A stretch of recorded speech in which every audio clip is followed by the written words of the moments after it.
I'll tell you what though, my mum was loving it. Do you know Rockbusters? Do I know Rockbusters? I know Rockbusters. I think I dream of it. She was taking part. I mean, she doesn't know a lot of the new bands and that, but she made some up for some older bands and that. Oh, she did some herself? She made some herself, sent them in the post. So are you going to use those today? She's not quite got the hang of it. Okay. Unlike her genius son. Have you got them there? Can we hear what they are? You keep talking a second then. I'm quite excited. I mean, if they're even approaching, say, the genius of Wet Knee Houston. Yeah. There was another one which was something to do with a trench, Carl. What was that? That was Dandy Warhols. That was a good one. Dandy Warhols. I think that was his finest moment. Yeah. Incidentally, I've got an email here from someone called Sauda, if that's a he or a she, but let's assume it's a she, just for glam's sake. Yeah. She says she saw an old man eating a Twix last week, Carl, so that blows your theory up. I'm not having it. Okay. So if you are a bloke, he's calling you a liar, so maybe you want a little rumble later? In fact, if you are a bloke, he's calling you a girl. Yeah, exactly. Right. Yeah, then. These are ones that my mum's made up. Brilliant. Right, just in case you're a new listener, I give some initials out and a cryptic clue.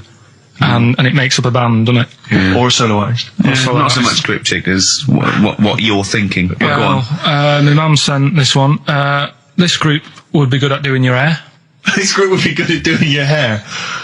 TP. Is there a group called the Hairdressers from the 60s? This group would be good at doing your hair. TP. TP. Is it the something? The Platters. The Platters. Yeah, that's all right. So that's all right. Nice. Let's have a look. This group sound like dinosaurs. Who sound like dinosaurs? T-Rex. T-Rex.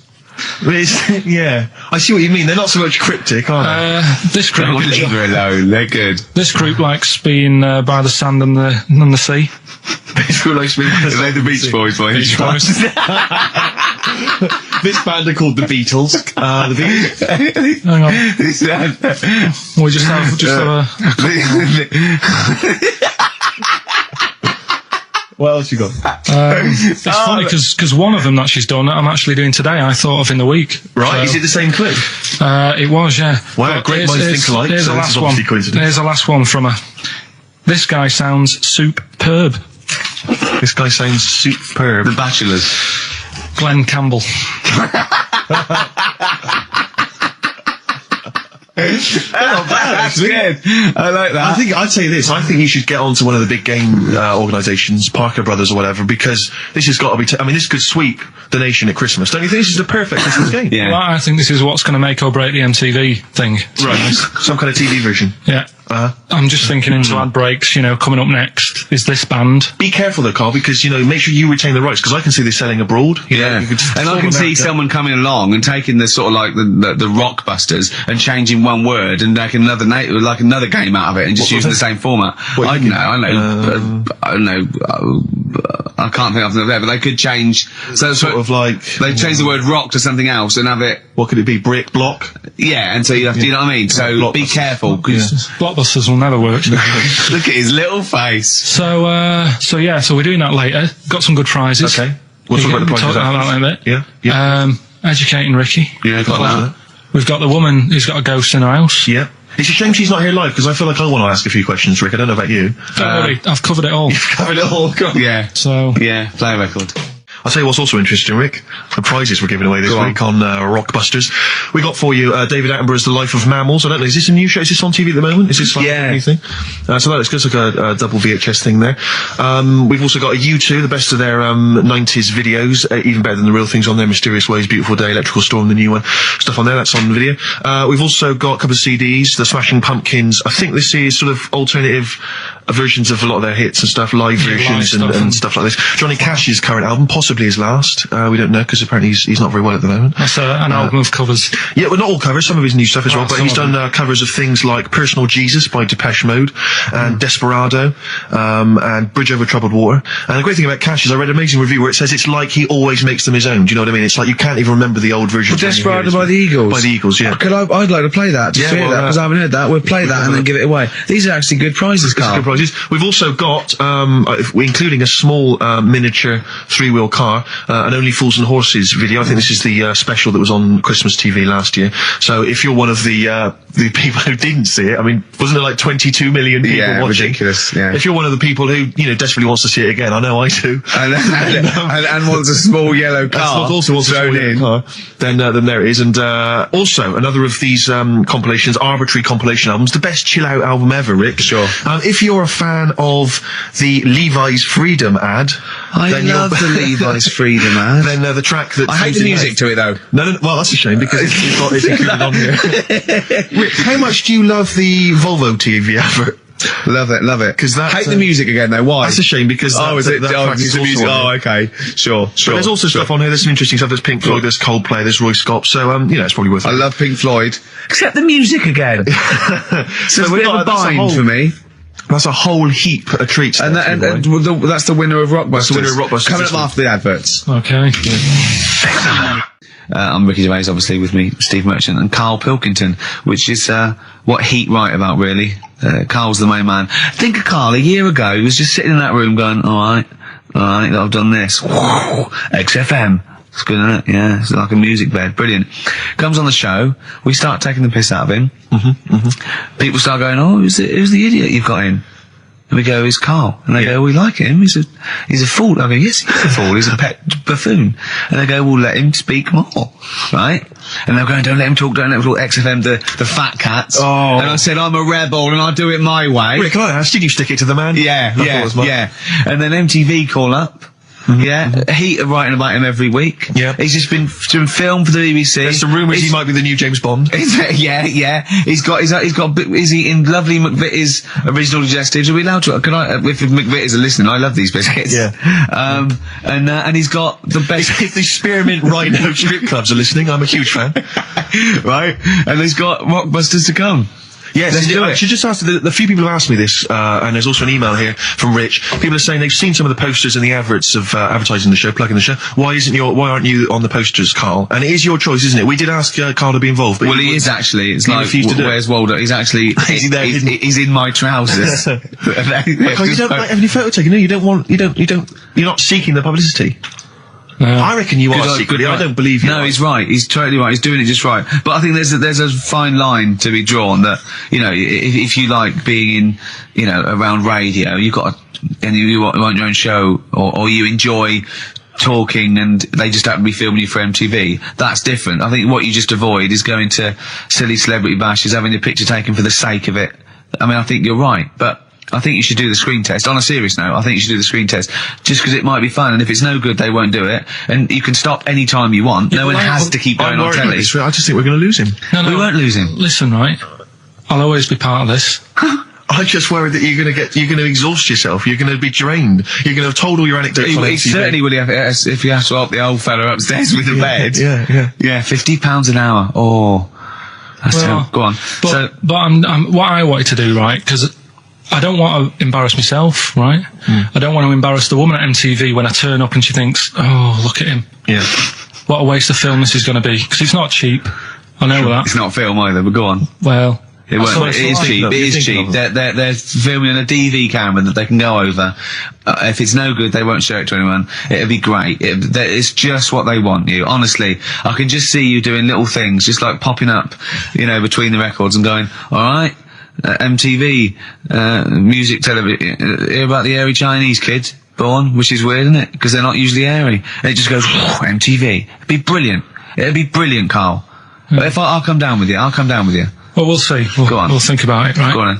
Right, Rockbusters. So Rockbusters, it's a little clue, some initials, 3 different clues. You email in ricky.gervais@xfm.co.uk. You can win the load of stuff that we've got. So, first one, here's the clue. Stop throwing that fruit about. Oh. Yeah. What's the initial? That's CB. CB. Stop throwing that fruit about. Yeah. All right. Is Anders listening? Has he emailed us in yet? Anders, not had any response from Anders. I'll keep. Maybe he hasn't stopped listening because he doesn't like the show. He's gone off. He hasn't gone off the show. So the second one, that Scottish fella has made an error. That Scottish fella has made an error. Yeah, that's interesting. That's M. M. Right, that Scottish fella has made an error. Right. Okay. And the last one, God, you can make a right load of toast with them. You can make a right load of toast with them. Yeah. All right. What's the initial there? That's G. G. I was thinking it might be bread for a minute, but no. G. So just very quickly, stop throwing that fruit about. CB. I've got the last one. Right. Scottish fella. It doesn't work. It doesn't count. Doesn't count. Well, that Scottish fella's made an error. That's M. And, God, you can make a right load of toast with them. That's G. Email in ricky.gervais@xfm.co.uk and you can... We've got the CDs, we've got horses, we've got mammals on VHS, we've got U2, we've got a couple of CDs, including Johnny Cash. Here's a new tune from a new fella called Papa Garcia. See what you think of this. See, if he was on MTV, I couldn't say his name. Why? What is it again? Papa Garcia. Right, here's a new one from Papa Garcia. Right, here we go. Quick clues again.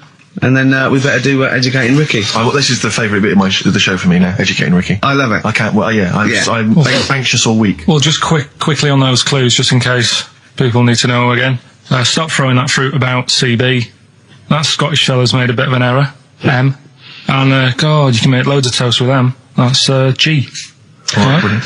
Ricky.gervais@xfm.co.uk. It's email only. Quick, the clues. What's the answers? We always do this. We're running out of time. Don't worry, we've got a tune and then we'll come back with the answers from Rockbusters. A lot of great prizes. Alright, then we'll have a bit of cash. Johnny Cash, one of the prizes we're giving away.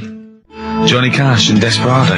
That's from his new album, which is a collection of new songs and covers, which is one of the prizes given away on this week's Rockbusters. And can we have the clues and the answers and the winners? Yeah. First one was stop throwing that fruit about. Stop throwing that fruit about. The answer is CB. That was Chuck Berry. Oh, of course it is. Okay. Right, I'll give you that. The one that you've worked out, I'll do next. The God, you make a load of toast with them. That was G. Gorillas. Gorillas, though, isn't it? Gorillas. And the middle one was that Scottish fella's made an error. That was Mystique. Mystique. So, does anyone get that? Extraordinarily, almost all the people who emailed in. I'm beginning to think it's us then, because I was thinking mistake, I was thinking muck error and muck mistake, but mistake. Yeah. So, do you want to pick a winner? Yeah, I was going to give the prizes to Amy Massey, who's from Wiltshire, the West Country. Losers down there, probably as weird as you. Yeah. So she's won, and congratulations to her. I'm assuming she's listening online or maybe via some kind of... I think we must have a lot of listeners outside London, because all these are from Norwich and... Have we got any listeners in London? Places, it's where there's a lot of inbreeding. Yeah, there's nothing else to do. Exactly. Norwich and Wiltshire. Well, cheers for that, Amy. Well done. He waved then when he said that. He did, yeah. He waved. He's working. No, he's working, getting ready for TV. Of course he is, yeah. Oh. Rockbusters. Yeah. We've really G'd up, so that's coming up, the thing that's not that good. Yeah, look forward to that. We've got some bits coming up. Rockbusters. Yeah. Rick, can I just explain some of the prizes we got here for Rockbusters? Because I just want you to try and picture, if you would, the kind of XFM listener who particularly want this collection of gifts. You've got the best chill out album ever. This is the one, as I said before, that's largely made up of songs you may have heard in adverts. Sure. So you've got the Volvo advert on there. Yeah. You've got the T-Mobile TV. T-Mobile. Brilliant. That's on there. So that's Roy Cobb. So look forward to that. Yeah, again, just imagine which XFM listener is particularly looking forward to Top of the Morning with Terry Wogan, his 2-disc set there. You got, it starts with, we've got the Bangles on there, we've got Billy Joel, River of Dreams, Shine On by Mr. Krista Bear. So, just look forward to that. Oh dear. We got the Only Fools and Horses last year's Christmas special. We gave one of those away last week, but still more to shift. Do I spy a little free Yes, there's car? a little free three-wheel trotter independent trading three-wheel car, so that's there as well. So as I say, if you like fairly mediocre comedy, little Jonathan Ross's face there on the back, and maybe you also want Jerry Halliwell's Body Yoga DVD, Rick. So sure, that is that's good quality. And then just a few token XFM kind of things. We've got the Manic Street Preachers DVD and the U2 best of. And tell me, Steve, how do the lucky listeners win these? Rick, I'm glad you've asked. What they do is they email in with the answers to Rockbusters, which is a quiz. Hold on, man. How do they email if we don't know the email address? Rick, again, thanks for asking. Thanks for flagging that up. Ricky.Gervais at xfm.co.uk. That'll be coming up shortly. Try and get into the mindset of Karl Pilkington. A lot of people have been trying to email in answers, trying to think through kind of logically, or maybe based on the rules that they've picked up over the years. Or when he says it in a cryptic clue, they believed him. Exactly. Yeah. So you've just got to think more like a mentalist to try and get win. First of all, right, the prizes that I source every week. Explain yourself. What I said to you we're doing between now and Christmas, because it's just a few weeks till Christmas. Right. I thought I'd make up sort of family packs. Okay. That the winner can have something. Say like there's a nice U2 album in there, right? Yep. So the winner might want to keep that, but they can get rid of the Jerry yoga thing. They can give Only Fools Nurses to Uncle. To the dad. To the right? dad, yeah. Yoga, I think the mum would love the Terry Wogan. Yeah. The thing. yoga for your sister. Right. Yeah. And all that. So that's what you thought through, was it, or was it that there was a load of junk in the office? Or did you scoop them up with 2 arms and it's as much you could carry down the corridor? Yeah, a little bit of that. But Okay. that's me workings on why you've got all that. Okay. Brilliant, that's That makes excellent. a lot of sense, yeah. That's coming up. And me mum sent some more. What we also needed Your there mother's, is he's got a letter from his mum. My mum did some more Rockbusters for us. I reckon they're secretly listening, Carl. They've said they're not listening, but I reckon they are. Does that worry you? well, let's play a record and let's hear your mum's Rockbusters. Bit of Warren G. Well done, mate. Well done. Regulate. I hope Nate's involved. Nick Dobbs. Yeah. I hope so. Carl, Rockbusters, your mum. Carl. Yeah, no, Listen. we did get a bronze, but this year we introduced Rockbusters. Things will be changing. So, Hey, we didn't introduce Rockbusters, Carl. Please don't tar us with that brush. Yeah. Rockbusters then. Yep. Chance to win all that stuff Steve was talking about before. We give initials and a cryptic clue, and it's a band, and there's 3 of them, and you email in ricky.gervais@xfm.co.uk. Yeah. Right? Do you want some of my mums? Well, I think before you give us your own, we should hear your mum's, just to sort of set the tone and for Well, people to she get their heads around the whole She idea. sent some more. They're still not that up to scratch. First one, this group are nice on toast. Marmalade? Jam. Yeah. Which one? Jam. Okay. Marmalade would have worked. Marmite's just as good, yeah. This man liked his wine. This man liked his wine. Dean Martin. What? So no cryptic clue, just a man who drinks. Yeah. But like, isn't there like a myriad of rock stars I was and pop thinking stars it. who like booze? I liked his wine! I don't think anyone would have ever got that. That's fantastic! This man liked his wine, Dean Martin. This man liked his golf. Clubby chip face. No, Bunker Smith. Bing Crosby, yeah. He liked his golf. Yeah, that's genius. This man liked his wine. Just a couple more. Hope you're not speeding when you meet these. The police. Oh, it's great. And is there any other good ones? Sounds like these lads work for the hospital. The porters. Say that again? Sounds like these lads work for the hospital. Jerry and the pacemakers. Right. So we'll Carl, I have to say, if there was ever in the future any doubt that you were your mother's son, that would pay that. Believe me, you are a chip off the old block. Okay. Well, let's so we have a little record and then educating Ricky and Rockbusters. So the Just show remind you, if really I can, starts. of the prizes.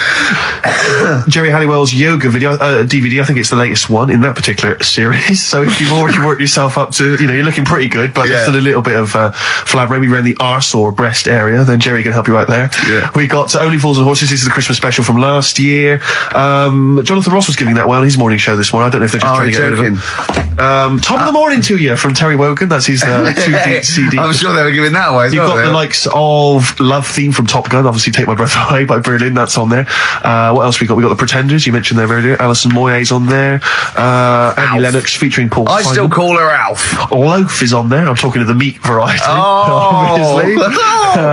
Miss Tina Turner on Silent Wings. There's an incredible selection there, perfect for saying mum or a deaf aunt.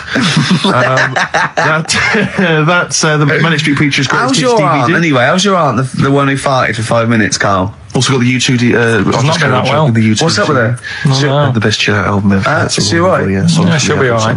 Yeah. Okay, guys, so that's the prizes up for grabs. So we were having two conversations there. I think we're a little bit too relaxed in this show. Sure. But at the moment, we've got Rockbusters. Okay. So these are mine. Number 1, you've been dunking that for too long. That's LB. Right, so Oh God, that's too easy. That's too I always easy. tease them, don't I? I give them something to make them feel like they're going to win something, and then I hit them hard with a tricky one. That doesn't make sense. Yeah, go on. So the first one, so that's the cryptic clue for a band or an artist. Their initials are LB, and the cryptic clue, you've been dunking that for too long. Yeah. So that's the first one. Second one, you won't be able to play that game in this pub because the table ain't big enough. All right? Could be an old artist, could be a new one, could be a band. What's the initials? FD. All right? FD. You won't be able to play that game in this pub. The table ain't big enough. And the final one, well, I've had a rubbish day, so I'm happy it's over. All right? That's the third cryptic clue. The initials being GK. Right? Yeah. Well, I've had a rubbish day, so I'm happy it's over. They're the 3 clues. All you got to do is email in ricky.gervais. That's great. That's genius. Which one? The last one. All right. That is don't say any- genius. don't say That's the anything. best one you've ever done. All right. Ricky.gervais. That's great. And then in the middle one. XFM.co.uk. Okay. Email in them 3 answers, you win the stuff. Well, cheers for that, Oliver. Olivia. Olivia. Yeah. Don't see your email coming up with the Rockbusters answers, so You better give us the answers let's again. give them out. The first one was you've been dunking that for too long. That Yeah. was LB. Limp Bizkit. Limp Bizkit. Yeah, got that one. The third one, we'll jump to that one because you've got it. Well, I've had a rubbish day, so I'm happy it's all over. That was GK. That's a great one. That's Glad it's night. Glad it's night. Glad it's night. That is night. brilliant, Carl. And the one that you're both having a problem with, you won't be able to play that game in this pub. The table ain't big enough. FD. Go on. Fats Domino. Yeah? What? The dominoes, you play dominoes in a pub. The dominoes fat. Pub tables are quite small. You won't be able to play that game in this pub. Fats Domino. Rubbish. So, do you want to pick a winner? Random Rubbish. Winner? Well, Random winner? you say it's rubbish, but plenty of people got the right answer. Rubbish. Who do you want to go with? The bunch of slightly rubbish prizes is going to Elliot K from Chigwell in Essex. Well done to Elliot. Have you to do the prizes for the Prizes? Okay. All right, so screw those who are less fortunate, is what TV's Ricky Gervais thinks. Rick, I know you're a big fan of the likes of Bryan Adams, Robert Palmer, Alien Ant Farm, and obviously ZZ Top. Yeah. And so you'll be enjoying the best air guitar album in the world Brilliant. ever, Volume 2. Yeah, sure. Fantastic. Well, volume 1 wasn't enough. There wasn't No, enough. exactly. Again, we've seem to be able to give one of these away every week. Are you just not sending these out? I mean, these are the same prizes we started this game with, I think, a couple of weeks back. Are you just not sending the prizes out? Yeah, but I want to give more people a chance because if one week they listen in and think, God, I wouldn't mind winning that. Sure. If you've got more copies of it, they'll go, well, I'll listen next week. Okay. Yeah. Yeah. So again, this is one of those the best songs you've heard on an advert ever. albums. Mainly mobile phones. Mainly mobile phone adverts, yeah. Although there is the Smash Mouth one, which was used in the Ford Fiesta TV. Oh yeah. Walking on the sun or something. I forget what it was. The Smashing Pumpkins album that we've given away in the past again. Obviously got a bulk order of those that can't shift them. Wild Weather. I don't know who's interested in this. This What, is is that a double box set VHS of different weather? That's amazing. Yeah, there's That is 2 cassette amazing. tapes there. It's presented How long is by that? Donald McIntyre. It's a thrilling trip with the most exciting forces of our wild and turbulent world. So I'm Clouds, right in saying weather, swans. it's a double VHS Stuff like video tornadoes set and that. of different weather. Yes. Brilliant. Yeah, no, it's got, it includes the fastest winds, the Oh, hottest you're joking. desert, and the biggest rain machine on the planet. That's on there. I think you have to. God. I wonder if I hope they're bringing out another box set, Soil. Yeah, absolutely. Just goes through different mud. And this may be of interest. I've read good reviews of the DVD of this. It's a 2-disc set. The Wicker Man, Oh, the classic right, 70s great film, film, but yeah. it's got a bunch of extras. That in is there. actually quite a That's good actually film. worth having. I would probably throw the rest away. But or the palm Wicker it Man, off get on them on someone at DVD, Christmas. and it's quite very interesting. Yeah, but you'll enjoy that. So what this is Rockbusters, is it? Yeah, all that's for Rockbusters. Brilliant. Well, I say get the ball rolling now. What, of Rockbusters? Yeah, get the ball I rolling. don't know. I mean, tease them, Rick. Don't sort of spunk all the good stuff early on. I mean, that's dynamite. You can say spunk. I can't. Go on. Well, we've got. Actually, it's quite good moving it about because we might have some new listeners here. Yeah, I would have thought so. Yeah, not after last week. No. Right. Okay. So if you haven't heard it before, I'll give you some initials. It's like initials of an artist or of a band. It's Blockbusters. And a cryptic clue to who the band is. There's 2 easy ones, 1 difficult one. First one is That'll Never Get Off the Ground. Right. Yeah. That'll Never Get Off the Ground. That'll Never Get Off the Ground is the clue. Not and LZ. The initials are LZ. You are joking. 2 easy ones. Right. Yeah. Okay. Right, and then you've got that woman's got her husband's gloves and a pair of her own. Say it again. That woman has got a pair of her husband's gloves and she's got a pair of her own. That's HH. Right? Bit of a difficult one. And then the last one, you'll get a right load of bacon off them. Right? You'll get what? A right load of bacon off them. That's L. L. Yeah, so once You'll again, get a very right quickly, load of bacon off of them. you'll get a right load of bacon off them. So first one, That'll Never Get Off the Ground, LZ. That woman has got her husband's gloves and she's got a pair of her own. That's HH. Brilliant. And you'll get a right load of bacon off them. That's L. And it's an email only competition. Email only. ricky.gervais@xfm.co.uk, and we pick a winner before the end. So And You come in there with a Wicker Man. the weather. Best of the weather. The best of the weather. That would be amazing. The best of the weather. As a compilation, Channel 4. Exactly. That was- Winds light to variable. I love 1976 Remember this weather. one from August 1979? Warm, isn't it? Oh, this is warm, isn't it? Oh, Best of the Carl. weather. You forgot to read your mum's clues out, didn't you? yeah, These are just for fun only. This is Carl's mum. She listened one week and now she sends him a little example of Rockbusters every week. She's got, what did she send? This group would go well with your Christmas dinner. Cranberries? Yeah. They make a few good cupboards. They make a few good cupboards. Yeah. The Carpenters. I was thinking of EMF. I was thinking B&Q. The B&Qs. This group thinks of lots of things.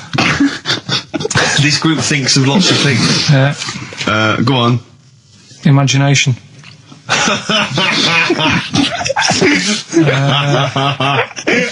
I think they're the best ones. Yeah, they're the best ones. Let's hear the others. Obviously we want the worst ones then. Here's one more. She'd really like Blackpool.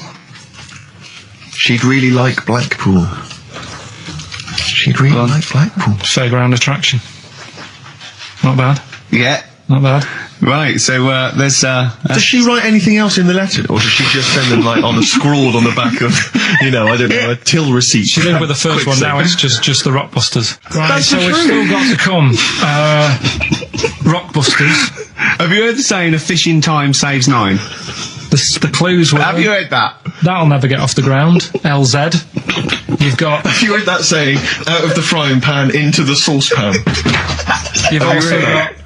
I'm trying to hold it together now.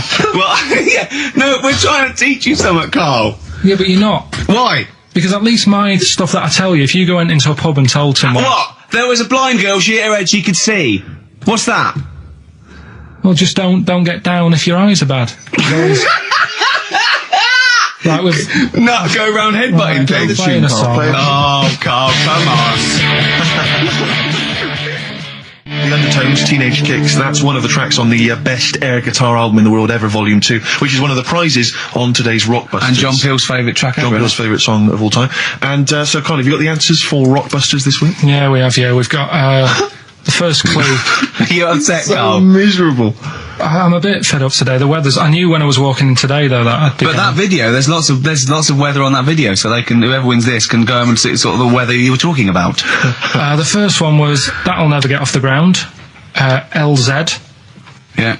The answer there was Led Zeppelin. So easy. Yeah, but I said that's here. There's always 2 easy ones and a difficult one. Go on. The third one was You'll Get a Load of Bacon Off Them. Go on. That was L. long pigs. Right. Yeah. And then the second one was that woman's got her husband's gloves and a pair of her own. Yeah. HH. Yeah. Yeah. That was Erman's Hermits. So that's the three answers. I'm sure Well, I'd like to give the prize this week. Herman's Hermits. What? There's a lot of... Herman's Hermits. That is genius, Carl. That is genius. Oh, Herman's Hermits. There's so many people who are worthy of the prizes, obviously. Hermits. I'd quite like to give the prize this week to Tom McGibbon. Just because I like his name. I don't know if I've pronounced that right, but Tom McGibbon. Yeah. I'd like to give that to No, him. you shouldn't laugh at someone's name. He also lives in Bloxhall Road. I don't know why I find that. Tom McGibbon of Bloxhall Road. I don't know why. Well, you've made a mockery of, you made a monkey out of the man. For old Gibbo. Yeah. And he's asking that he's got a question there. What? Can Karl get rid of slugs? I don't know what that means. I'm almost certain he can. So well done to... If he's been listening, if he was listening a few months ago, he would have known how to. Go on. Because I told you what slugs like. What? Getting in letterboxes. How does that get rid of them? Put some stamps in your garden. They like, they like stamp glue. So, Yeah, that's and how does that get rid of them? They keep coming back, won't they? They'd be going, I can't believe it, we'd have to climb those boxes now. There's a fella leaving stamps just out give for it a us. go. You've won some prizes and I've sorted your problem No, out. how does that get rid of slugs? Leaving stamps out for them, their favourite food. And then we've got a Christmas edition of Rockbusters, which I found out yesterday. Go on. Channel 4 have ripped it off. Go on. It's on their teletext thing. That's outrageous. Yeah, on their teletext page, someone said. What are they doing then? Like Rockbusters, they're copying the format. You sure they're not copying Blockbusters? No, it's someone said it's a cryptic clue of a band and that, and initials, and you work it out. That is despicable. I mean, we should investigate this. So they've fundamentally ripped off the idea of being allowed to do a cryptic clue to guess a band. Yeah, but these sort of clever cryptic clues. They certainly ripped you off then, have they? I'm just saying. Rockbusters. Rockbusters, but tell the prizes, Steve. Yeah, we have got Christmas some, gift. This is Christmas gifts. I don't know if you'll receive them in time to actually pass them off as gifts. I wonder if I can tell that Ross Noble story that he told us. I don't know. We'll have to discuss that when the record's playing. Okay. All right. Okay, so you heard a track from it just then. This is the XFM Christmas album. I think that's been knocking around here in the office for years, hasn't it, Karl? Or is it new this year? It was brought out about 2 years ago, Okay. but the Christmas songs are Christmas songs. Yeah, it's not bad. It's got bands on there like the Dandy Warhols, the Webb Brothers are on there, Drugstore, Ben and Sebastian, Flaming Lips, all sorts. So we've got that to give away. We've also got this Smashing Pumpkins compilation, which we've seen, again, that seems to be knocking around for weeks. Another one of those 50 years of the greatest hit singles. I don't know, Culture Club's on there, Queen, obviously. I've just Lennon. seen the cult film. Yeah, the cult film will come back to you shortly. This, I think, is one of the most exciting gifts. If you have a video player and you want to get trim, then surely Big Brother 3 champion Kate Lawler and her cardio combat video, in which I think she uses kind of, I don't know, military kickboxing training to get you trim and taut and looking as good as her. Then you can get that as well. We've also got a exclusive 7-inch single from the White Stripes, a kind of Christmas single. Is that from them? Yeah. That must be quite rare. That's probably the only thing That is rare. That is worth something. And the current Badly Drawn Boy album, Have You Fed the Fish, which I think is slightly mediocre. They've gone up, actually. I think that the level of prices there has gone up. Not a bad selection, but here is the big movie. And actually, I have to say, this is not a bad one. No, it's not. Again, it's not terrible at all. It could be worse. It's James Caan in the original Rollerball, not the disastrous remake that came out recently, but the DVD version of Rollerball. So that's there as well. So something fairly interesting. That's worth winning. Right, come on then. Let's do Rockbuster. Well, will we play a song to give people time to get a pen and paper and that? Yeah. So we're doing it next. Rockbusters coming your way with all those great prizes. Yeah. Right, we're doing it now? This way. I noticed Heat magazine sort of put a bit of a spanner in the works. Why? Because they were saying, maybe it'll be a Christmas edition of Rockbusters. And I'd already sorted them out. I wouldn't worry, Karl. Well, what I've done, I've cleverly tweaked them to make them Christmassy. So the Christmas bit in it has got nothing to do with it whatsoever, but I just thought... So you mean the clues have a Christmas element? Well, yeah, but it's nothing to do with the answer. It's nothing to do with the answer. Right. So why don't you just ask the normal ones and I'll ring a bell. I'll shake some bells. Well, it's the equivalent of that, but in sort of speech. Right. Brilliant. So the first one, there's a load of letters there asking for advice. Put them on Claire's desk. And have a good Christmas.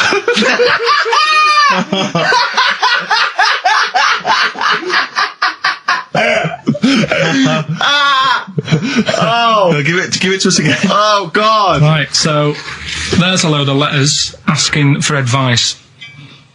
Put them on Claire's desk. Oh, and have a good Christmas. Right, but bear in mind, people, that the Christmas element may not be relevant to No, these that's got clues. nothing to do with it. I don't want to. Okay. You know. And the initial there is F. Right, that's F. All right. Right, the second one.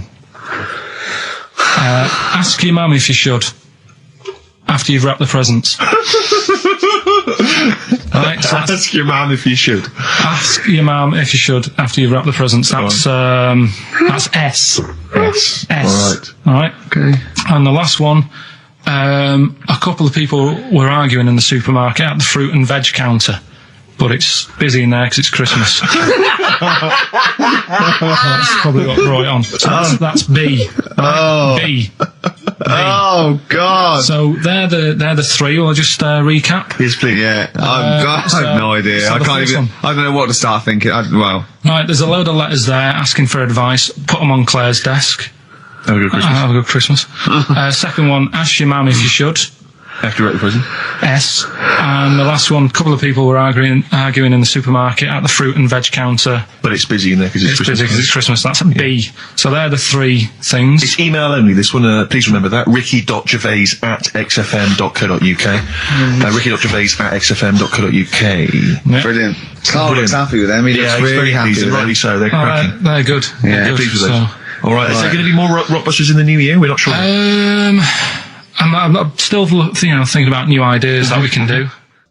Snowbird from Mark Heitzel, part of his covers album. He's so happy that the XFM listeners understand his stupid clues, and he knows it annoys me.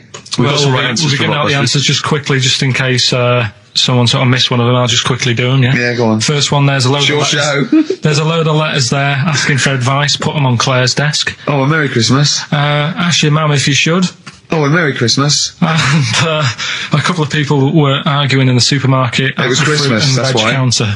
And that's B. Okay, we'll give those answers out shortly. Okay, answers. We must give the answers. You would have to go to bed at 6 though, so we can play. Right, here's the last clues of the year. You had, there's a load of letters there asking for advice. Put them on Claire's desk. Go that on, was no idea. F. That was for foreigner. Foreigner. I don't know what you mean. Claire Rayner. She took advice. She gave people advice. So that's a foreigner. Foreigner. That is shit. Right. I'm sorry. That might be Christmas. That is absolute A garbage. lot of people got the right answer. I know. Well, that annoys me even more. Number The two. second one, ask your mum. Foreigner. Yeah. Foreigner. Second one, ask your mum if you should. That was S. That was Shalimar. Shalimar? Shalimar.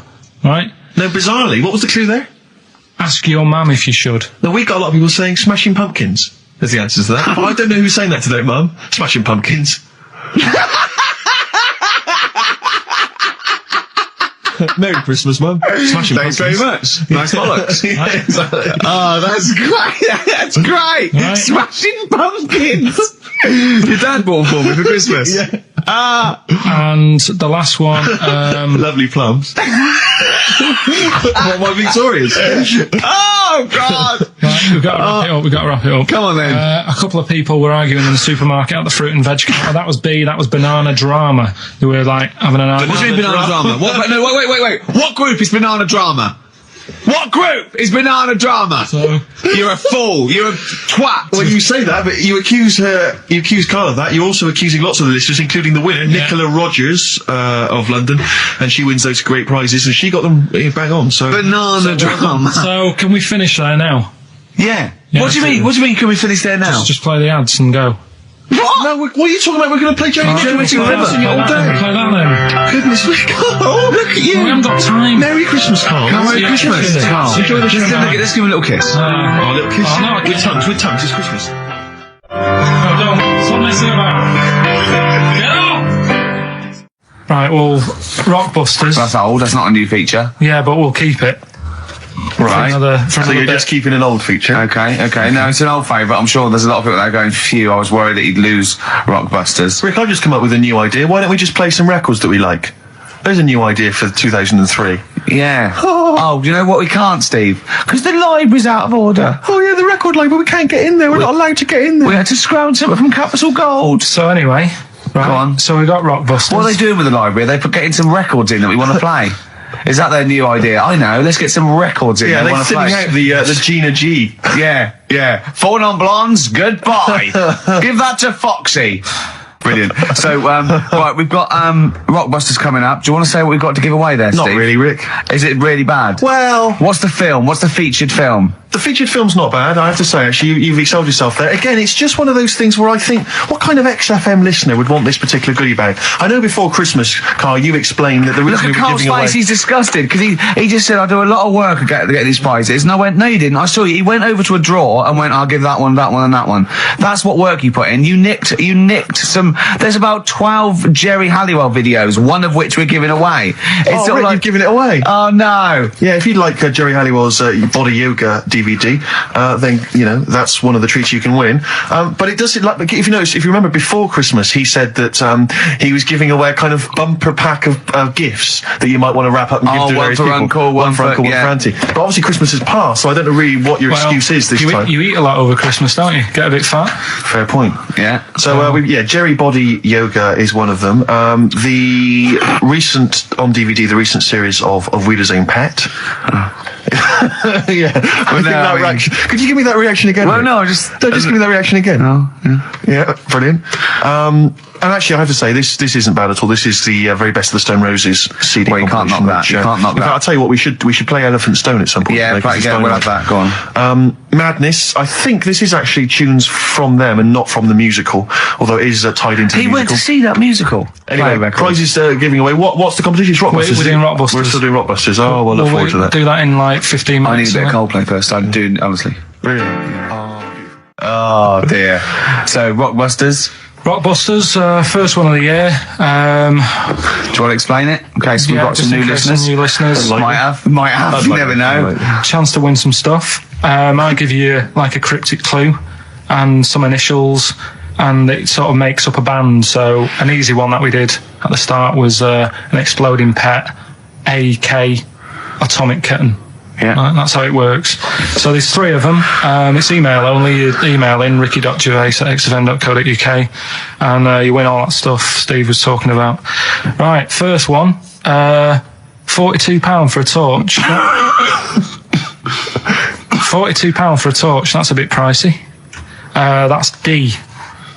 Right. That's D. Yeah, so just give us it down. So £42 for a torch, that's a bit pricey, isn't it? A little bit of enhancement. Yeah. Bigging up his growth. Oh, okay, God. that's D. The second one, he'll fit some chocolate to your feet. Say that again? He'll fit some chocolate to your feet. Is that he will fit some chocolate to your feet? He'll? Yeah. He'll fit some chocolate to your feet. And the initial there is A. That's A. Yeah, and the third and final one, do you think your kid will get that strawberry for me? Do you think? Say it again. Do you think your kid will get that strawberry for me? That's WP. Right, now I'd just better warn people. You really got to get into the mindset of Karl here. These are not real cryptic clues. These are not cryptic clues that you do in the Guardian or the Times crossword. There's usually something wrong with them. It is usually what's the word? Completely change the word in order to make it fit. Yes. Often. Yeah. So just be careful. Don't be surprised. Exactly. Okay. Do you want to give us them again very quickly? All right. First one, £42 for a torch. That's a bit pricey, isn't it? All right, that's D.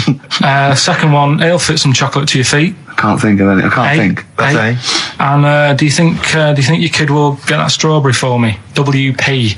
Right, so ricky.gervais@xfm.co.uk. Some great prizes to be won. Yeah. So, well, first of our regular features with Karl, we've got Rockbusters. That's rolling. There's people coming in. They're getting them right. I don't understand it myself. As ever, Rick, you'll be amazed and confounded. So I don't know the answer, and I haven't looked at the answers. I just like that moment. It's like when you go down Christmas and you're excited about a present, and it's like some condoms. Right, Rockbusters then. Wrapping it up. It needs some work, that game, but I'd see it's got a lot of mileage. Right, here we go then. The first one, £42 for a torch. That's a bit pricey. Go on. That was D. Yeah. That was Daylight. Right, I thought Delight, and I thought it doesn't work. Second one. It doesn't work. I actually thought Delight doesn't work. Second one. There's no, wait. Dear Light, it doesn't work. It's Delight. Second one was... No, Carl. It doesn't work. Yeah, but if we're going to continue with this feature, you've got to tweak them a bit, right? People have got it. We've had loads of emails, more than ever. So, do you know what I mean? Let them decide. If they don't like it, they won't email in, but they're loving it. Right? They've all come from the same institution. Go on. He'll fit some chocolate to your feet. That was That was Aerosmith. Right? Aerosmith.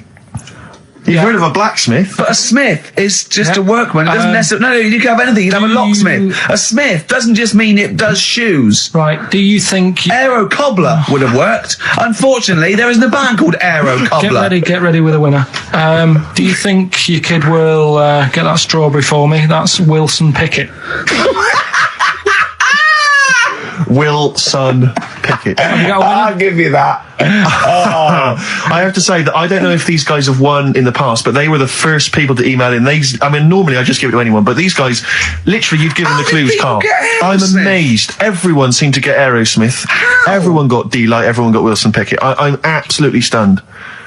They deserve it. They deserve the junk prizes, right? So we'll give it to Jonathan and Louise, who, as I say, may have won in the past, but as I say, they were very, very quick. You've got to beat them if you want to win. And they're from Wrexham. Brilliant. So good luck to them. So that's they enjoy Jerry's yoga diet. Back next week then. Yeah. See you later. See ya. Cheers. Carl, what have you got lined up for us as the producer? Right, well, Rockbusters. Been off this week again.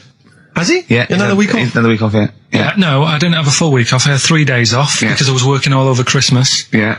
And still didn't stop working, preparing stuff. You've got a nice load of prizes there. That's sorted out. I had to come in especially to sort that out. Mm-hmm. Yeah. Rockbusters. Did you rifle through the drawers up at Capital Gold instead of down here? Yeah. Rockbusters, we're still doing that. You're bigging it up. Yeah. He's bigging it up. Yeah, still doing that. We've got that. Well, it's coming up to 1:30, and so it's time for Rockbusters. It's a structured show. It's a new leaf. This show in the new year is going to be structured. Set pieces, hitting our marks. Do you know what I mean? There'll be time checks, weather checks, quick hold out. If you're driving, careful on that. So do the prizes. Check for traffic, if it's bad. Yeah. Okay, well, again, an arbitrary selection of goodies. What are those politicians doing? Was that XFM News? Yeah. Right, what have we got? So we've got, for those that are a fan of the movie Donnie Darko, which a lot of people rave about this year, a sort of weird teenage movie, then there's a sort of sweatshirt there. It is actually quite nice. It's not bad at all. It's medium, so if you're a bit of a bloater, don't bother to apply unless you've got a friend already. We've also got here a Graham Norton video, Certificate 18. Please don't phone up don't email in unless you're above the age of 18. Yeah. And that's, I think, the best of his TV show. Yeah. Look forward to that. It's a big stiff video, that, isn't it? It's a big stiff cock of a video. Thanks very much. I meant you meant the bird. Yeah. There's also a fairly mediocre British wartime thriller, Enigma, which a lot of people, it was hyped for a while, but it's actually interminable. I've seen it. The first series here of The Kumars at number 42 on DVD. I think that's award-winning, so that's available as well. We've got 2 CDs by the look of it. We've got Pulp's Greatest Hits, which I don't think sold very well, and so presumably they are giving that away. And Johnny Cash's current album, American For the Man Comes Around. There's some good cover versions there. Again, another big sell. A big sell. We're really pushing this. It's quite kooky. Johnny Cash here does covers of things including Personal Jesus. Oh, right. By Depeche Mode. Yeah. We've got Bridge Over Troubled Water, his version of that, Desperado. And anyway, it's not bad. That's probably the best treat in that bunch. Right. And I'm assuming there's some questions there, Carl. Yeah. Right, here we go. If you're a new listener, the way it works, I'll give you a cryptic clue and some initials, and it sort of makes up a band. Yeah.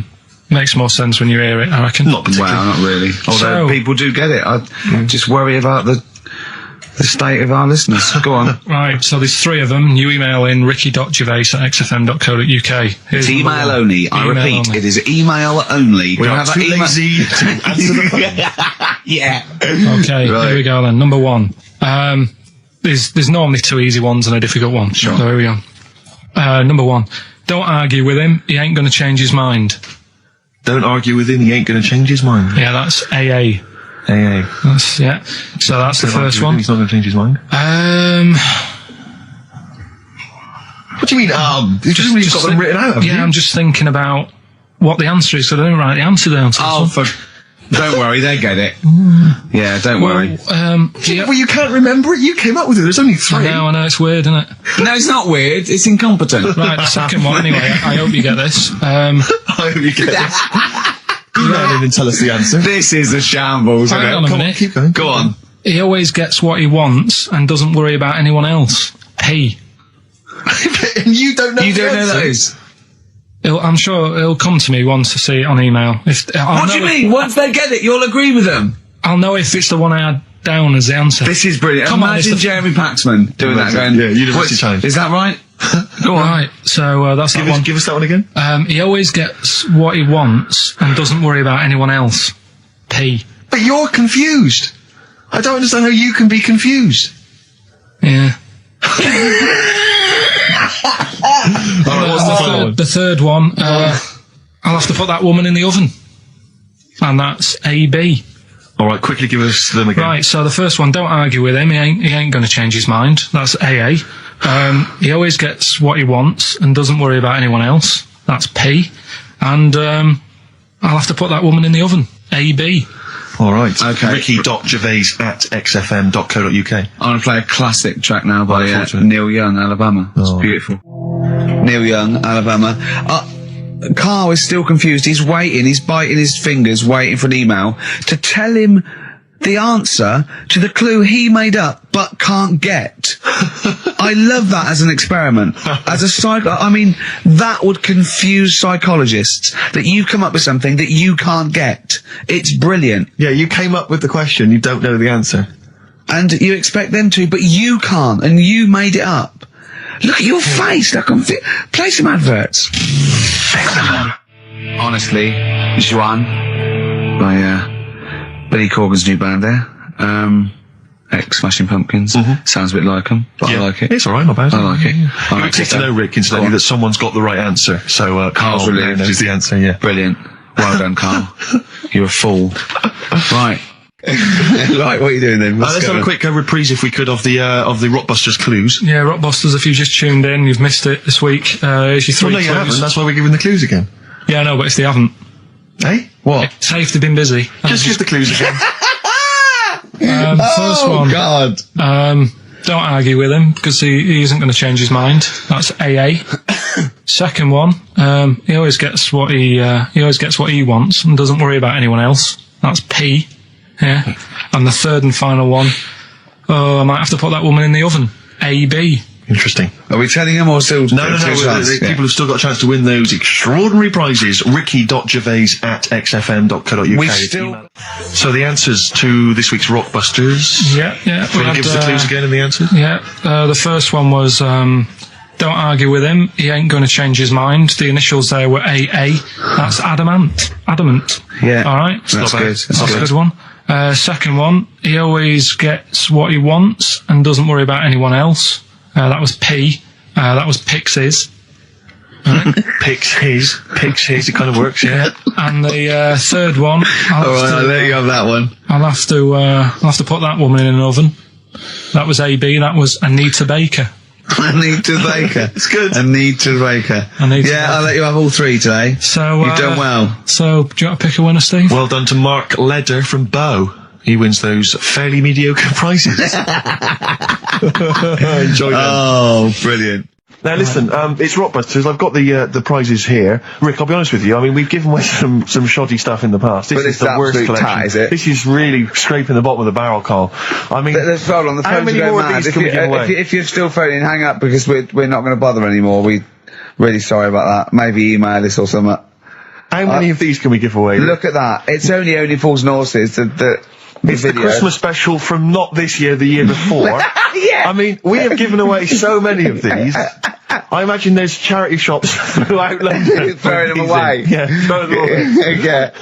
So we got that, dear. and if you didn't watch it, if you weren't one of the 20 million that watched it. Blue-eyed, fat-legged, purple-eater people, if they had a big and it had a big boom. It's something like that. And once again, the best chill-out album ever, with, it's pretty much rubbish. It was a big boom. Actually, no, the songs were okay, but it's just basically a collection of songs you might have heard on adverts.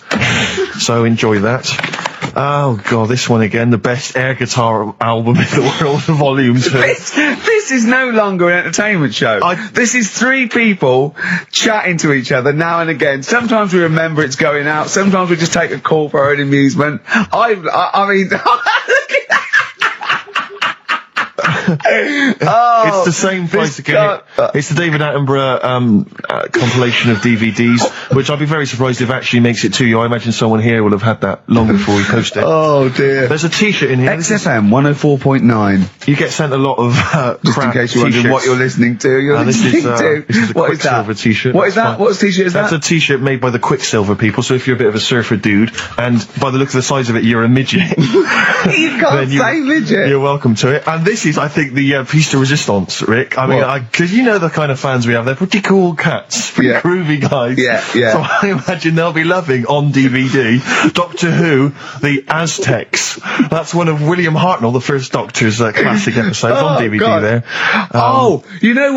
Rubbish. That's rubbish, Carl, those prizes. I'm ashamed to give them away. Carl, you know our mate Johnny? He's a Doctor Who fan. Yeah. Do you remember, he bought, the Doctor Who magazine, and he went, to the toilet, and Steve got post-it notes and put geek on every page, and Johnny opened it on the tube, right, and it had geek and everything, and Johnny bought in the new Doctor Who magazine, I think this week's or this month's, right, and they've done the perfect Doctor Who fan, right, what the geek is, right, and it looks exactly like Steve. Alright, don't have a go, Rick. It does, and I'm going to try and put it on the website. It's amazing. It's got your hair, glasses, it stands like you, it's sort of dressed like you, and it's only, it's hilarious, and he was, I mean, I'm insulting you now, it sounds like an insult, but if you'd see it, you'd laugh. Well, Rockbusters, right? Yeah. Right, here we go. Just a little bit annoyed. Just 3 clues. We've lost all the energy in this show, haven't we? Well, I can't get over that insult. I'm just a little... No, Three. he did though. I can be honest with you. Ricky came out left field. I wasn't expecting an insult. No, And, but I I think think there was a sense of camaraderie on this. No, I'll bring Just it in email and in, you'll see what I mean. ricky.gervais@xfm.co.uk. I'm just annoyed. I can't What are we listen to doing? Rockbusters I'm just reading out the clues. Should we put this, let's put this one in for the Sony Award. Let's put this show in for the Sony Award. Play a song, Carl, because I need to discuss things with him. I've talked before about him Edit snagging it down. Get this down to 3 minutes. It'd be a The great show. Rockbusters in a minute. If Somebody you haven't heard the Rockbusters, might as well give them out. Well, let's check the emails working before we do Yeah, that. otherwise it's a complete... This whole show has been a sham and a farce and a waste of time. Well, I think they can take that as read. Rockbusters then, we've got a problem with the email this week. Yeah. It's So at least of our problem, I think. they're not coming through, so I'll give out the clues again, and then you can call in on 08700. Only call if you know all 3, you can rattle them off. Yeah. We'll do it during the next record, so Yeah. the number is... 08700 800 1234. 08... 08700 800 1234. Right, okay, so you've got that. So And the call 3 in if you know all 3. Yeah, the 3, just to recap. I've got 3 other jumpers like this one, the initials FT. That bunch of people can't make up their minds if they want to sit in the sun or not, right? That's C. And the Jamaican fella had some aspirin. Why did he do that? Right? That's FD. So Okay. if you know them, give us a call, and it's just the first with the 3 Right, well, I correct think they're calling now, Carl, so play a lovely record. I'm name really is- worried about this, because everyone's getting that last clue wrong. I reckon it's so rubbish that even your mental fans can't work it out. Yeah, it's a tough one, but Give that final Rockbusters clue again. the Jamaican fella had to have some aspirin. Why is that? What were the initials? Why did he have to do it? No, FD. hold on, that's changed. Well, it doesn't matter. The Oh, story's it doesn't still there. matter. That's the point of a cryptic clue, isn't it? Oh, do. What have you got now? Right. The Cure, obviously. Yeah. That song. Right, Carl's been taking phone calls for these clues. Right, and so everyone's been saying the same thing for the last one. He's been going, no, and I'm worried. I'm always worried. FD. I just overheard him on the call there going, what have I been saying? Oh, no, it's FP. Dickhead. Right, give me the clues out. It's a rollover. Right, tell people, we're really sorry to anyone who would have got that right. Okay, right, do the clues quickly. Tell them it'll be a rollover, so we have to do 3 new ones. Do you not write these down, I don't write the answers down in case Ricky looks over the thing and sees the answer. Why would I cheat? I'd rather you do something right with your life. Right, well, the clues were, I've got 3 other jumpers like this one. Yeah. That was FT. Yeah. You got that, 4 tops. Yeah, that's alright. Good, well done. That bunch of people can't make up their minds if they want to sit in the sun or not. That was C, they were getting that. That was charlatans. Charlatan, right? A bunch of them charlatans, right? What What's Charlie? No, it's like, shall I go out? Shall we? Charlatans. They got it, right? Where I went wrong with this one, the Jamaican fella, he had to have some aspirin. Why? It's my fault, you know, I'm not cutting, there's no point passing the book or anything. I said FD. A lot of people were saying, Fred Durst, like, forehead hurts, which is a good one. Yeah, which would have been as good as any of yours. But I made an error, so we'll roll it over. No. What is the answer? What is the answer? Jamaican fella what? Add some aspirin, why do that? What's the thing? FP, it was Frida Payne. Frida Payne. Frida Payne. Frida Payne. Frida Payne. That's awful. You've got to write these down next week. I'm sorry, you're the producer. I know, but I've had a busy week, haven't I? That's not an excuse. That isn't an excuse. Our excuse is we don't care. Yeah. You do put care. the work in and then make a mistake. Yeah. It's better not to try than try your hardest and be rubbish. Do you see what the point? We don't care. But you've got standards. Yeah, and you're not meeting them. Think of that. You're not even reaching your standards. God. Right, well, that's that, I guess. Well, the prizes will be giving those away next week. Again. Just completely... Song for the ladies to end the show with. It's from Nick Cave's new album, Nocturama. This is a track called He Wants You. Back next week. Remember, Frida Payne. Rockbusters, we've got some great prizes. Well, have you seen them yet? No. Be careful. They're not going to be great, I just peeked in, and all I'm going to say to you is Fools and Horses Christmas Special? Not the little one with the little car. With the little car, yeah. Brilliant. That is excellent. Carl, what have you got to say for yourself? Hold on, it was a rollover, wasn't it? Because you really mucked up Rockbusters last time. What was he doing? It's saying FP for the whole thing. No, FD you were saying, and it was Frida Payne. Have you written the clues down this week? Because that seems like an obvious way to improve this. Yeah, I'll write the clues A week before he can remember what the answer was. Yeah, yeah. Yeah, but, you know, you learn by your mistakes and that. You don't. Rockbusters? Is it that time? It is indeed. Last week, of course, it was a disaster. Yeah, every Saturday at 16 minutes to 2, we do Rockbusters. I have to say that I've not really gone through them, but the prizes look exactly the same as they were last week. Yeah. There's that T-shirt. So it's a rollover, but you haven't added to it. Have you not? The point of a rollover is you've got to add to it. That's the excitement. Yeah, there's a couple of albums that were... Okay, well, it's also the Fools and Horses video with the free... I don't think... I'm bloody jealous of that. I like that little yellow thing. It's a little... there's a little kind of model three-wheeled van. Rodney, you plonker. Oh, dude. What's that? This is what looks to be some kind of best of the stereo MCs. Don't call me a plonker, you wanker. The David Attenborough DVD collection. Oh, Unc shit himself again. Oh, yeah, the big prize that we tried to give away.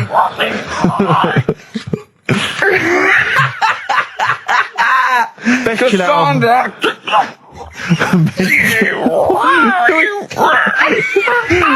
Who is that supposed to be an impression of? Which member of the cast is that? Is that Cheeky Dell? I don't know. Best chill out album ever, the best air guitar volume 2, and of course for all our fans, Doctor Who, The Aztecs. That's on DVD, and that's one of the William Hartnell Doctor Who. Alright. That's the worst impression I've ever heard. That's brilliant.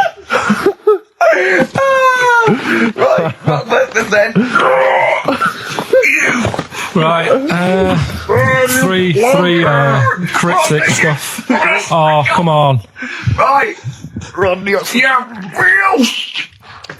Three, I can't do it. Come on! Right, three cryptic clues. Some of which may be wrong. Yeah, and don't take the letters literally. Yeah.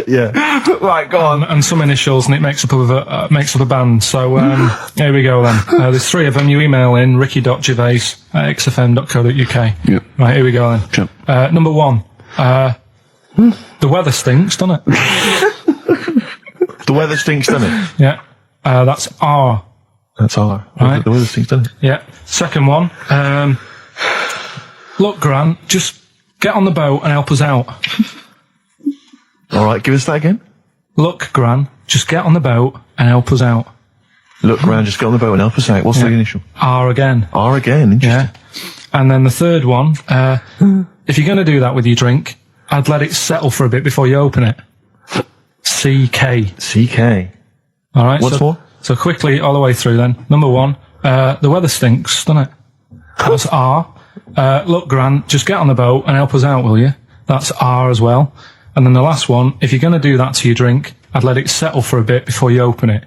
CK. Ricky.gervais@xfm.co.uk. Brilliant. Rockbusters, right? Can I just recap? Yeah, because actually I have to say you've really stumped people this week. Yeah. Well, either that or they just can't be bothered anymore. Well, they're wrong again. No, right. I think the prizes are so pitiful they can't be arsed. Let me just explain it again, just in case they don't understand it. It's a cryptic clue, right? And it makes up a band, and the initial that I give you is the initial that the band's that or the artist starts off with. So last week, I can't remember, but we did AK, an exploding pet, atomic kitten. That explains it. So very quickly, number 1. No, last week we did FP. That you gave out the clue. FD, Frida Payne. Yeah, it was an error. So they're all right this week, though, are they? Yeah, the weather stinks, doesn't it? That's the cryptic clue, and the letter is R. Number 2. That's the rainy smell, boys. Right. Look, Gran, just get on the boat and help us out, will you? That's R as well. And the last one, if you're that's rigging nanny. If you're going to do that to your drink, I'd let it settle for a bit before you open it. That's CK. Right. Ricky.gervais@xfm.co.uk. Will we give out the answers for... Let's do that after we've played the next tune. I have to say that I'm wondering if Rockbusters, like Do We Need 'Em, is beginning to run its course, because this week we've had very, very few right answers. I think you're just getting too complicated. Yeah, because there's clues and his answers are rubbish. Why don't you start doing proper ones? These are good. We started off easy. I don't know, I think some of them are a bit tortuous. They don't work. Some of them don't work. Come up with some stuff then. Let's play a tune. Well, I have. And we'll come back with the Rockbusters answers in a second. You haven't come up with anything. Right, first one. The weather stinks, doesn't it? Yeah. That was R, which was rainbow. Right? Rainbow? Like rain is the weather, and it smells like body odour. Body odour. So it's B.O. It's B.O. That's It's pronounced B.O. Well, yeah, but you've got to play... It's not pronounced bow, and it's not spout bow. Who calls it bow? Everyone knows it's B.O. What, you don't care? You don't care that doesn't work? Well, they got it, so again, as long as One person got it, Carl. As long as they're getting it. One person got it. Of all the emails, one person got it. Second one.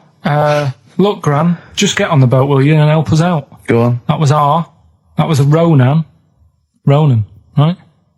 Ronan, who's Ronan? Ronan. Who's Ronan? Ronan Keating. But he's known as Ronan Keating. No, it's RK. not. No, it's not anymore, though. He's gone on his own, hasn't he? He's just known as Ronan. No, he's not. No, he's not. It's Ronan Keating. He's always been known as Ronan Keating. All right. So that doesn't work like that. Go on. Third one. Next. If you're going to do that to your drink, I'd let it settle for a little bit before you open it. That was CK. Right. Shake a can. If you're going to shake, you can. This is the worst competition ever. So It's Chaka. have you got? It's Chaka. It's Chaka. It's Chaka Khan. Shake a can. No, Chaka Khan. What you got? Chuck a can might have worked. To throw a can. Who got all 3 right then? Well, because basically what happened was people We're just stopping emailed in 3 guesses. We're stopping and this. the guesses that were right came from Mandy Thompson in Hendon. let's ruin but that frankly, one then. Well, that's run that into the ground. That's Do We Need 'Em ruined. No, we can't just bin everything on 1 week. I don't think we're going to get that. Oh, they're not as good as they think they are, because you've only picked on Newton Einstein. You don't know anyone else. You don't know who Gandhi is. Chimpanzee that. You've run out of I did like the jingle for that though. Oh, chimpanzee that! That was a great jingle. Yeah. But sadly we won't be able to use that again. So who's won anyway? Well, it was Mandy Thompson I mentioned, but as I say, she guessed, so I mean, she can have the prizes, she's welcome to them. But, I think we should knock it on the head, Carl. Maybe you should come up with something new. No, I think it's still got a few weeks in it. I think we should take some time off. Well. Yeah. Forget about tomorrow. Feeder. Right. Listener, I'm talking to you now. Have you seen these posters around with me and Steve on it, right? It's embarrassing, right? We were mucking around at a photo session and XFM wanted to do some posters. We couldn't be bothered to do them again, so we let him have this one.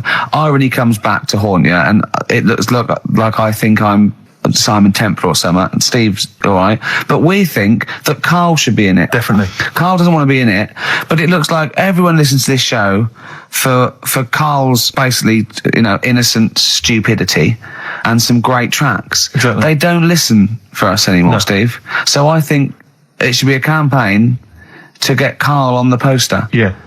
Well, I should point out that I think XFM are more than happy to have him on the poster. So it's just him. You don't want to be on there, do you?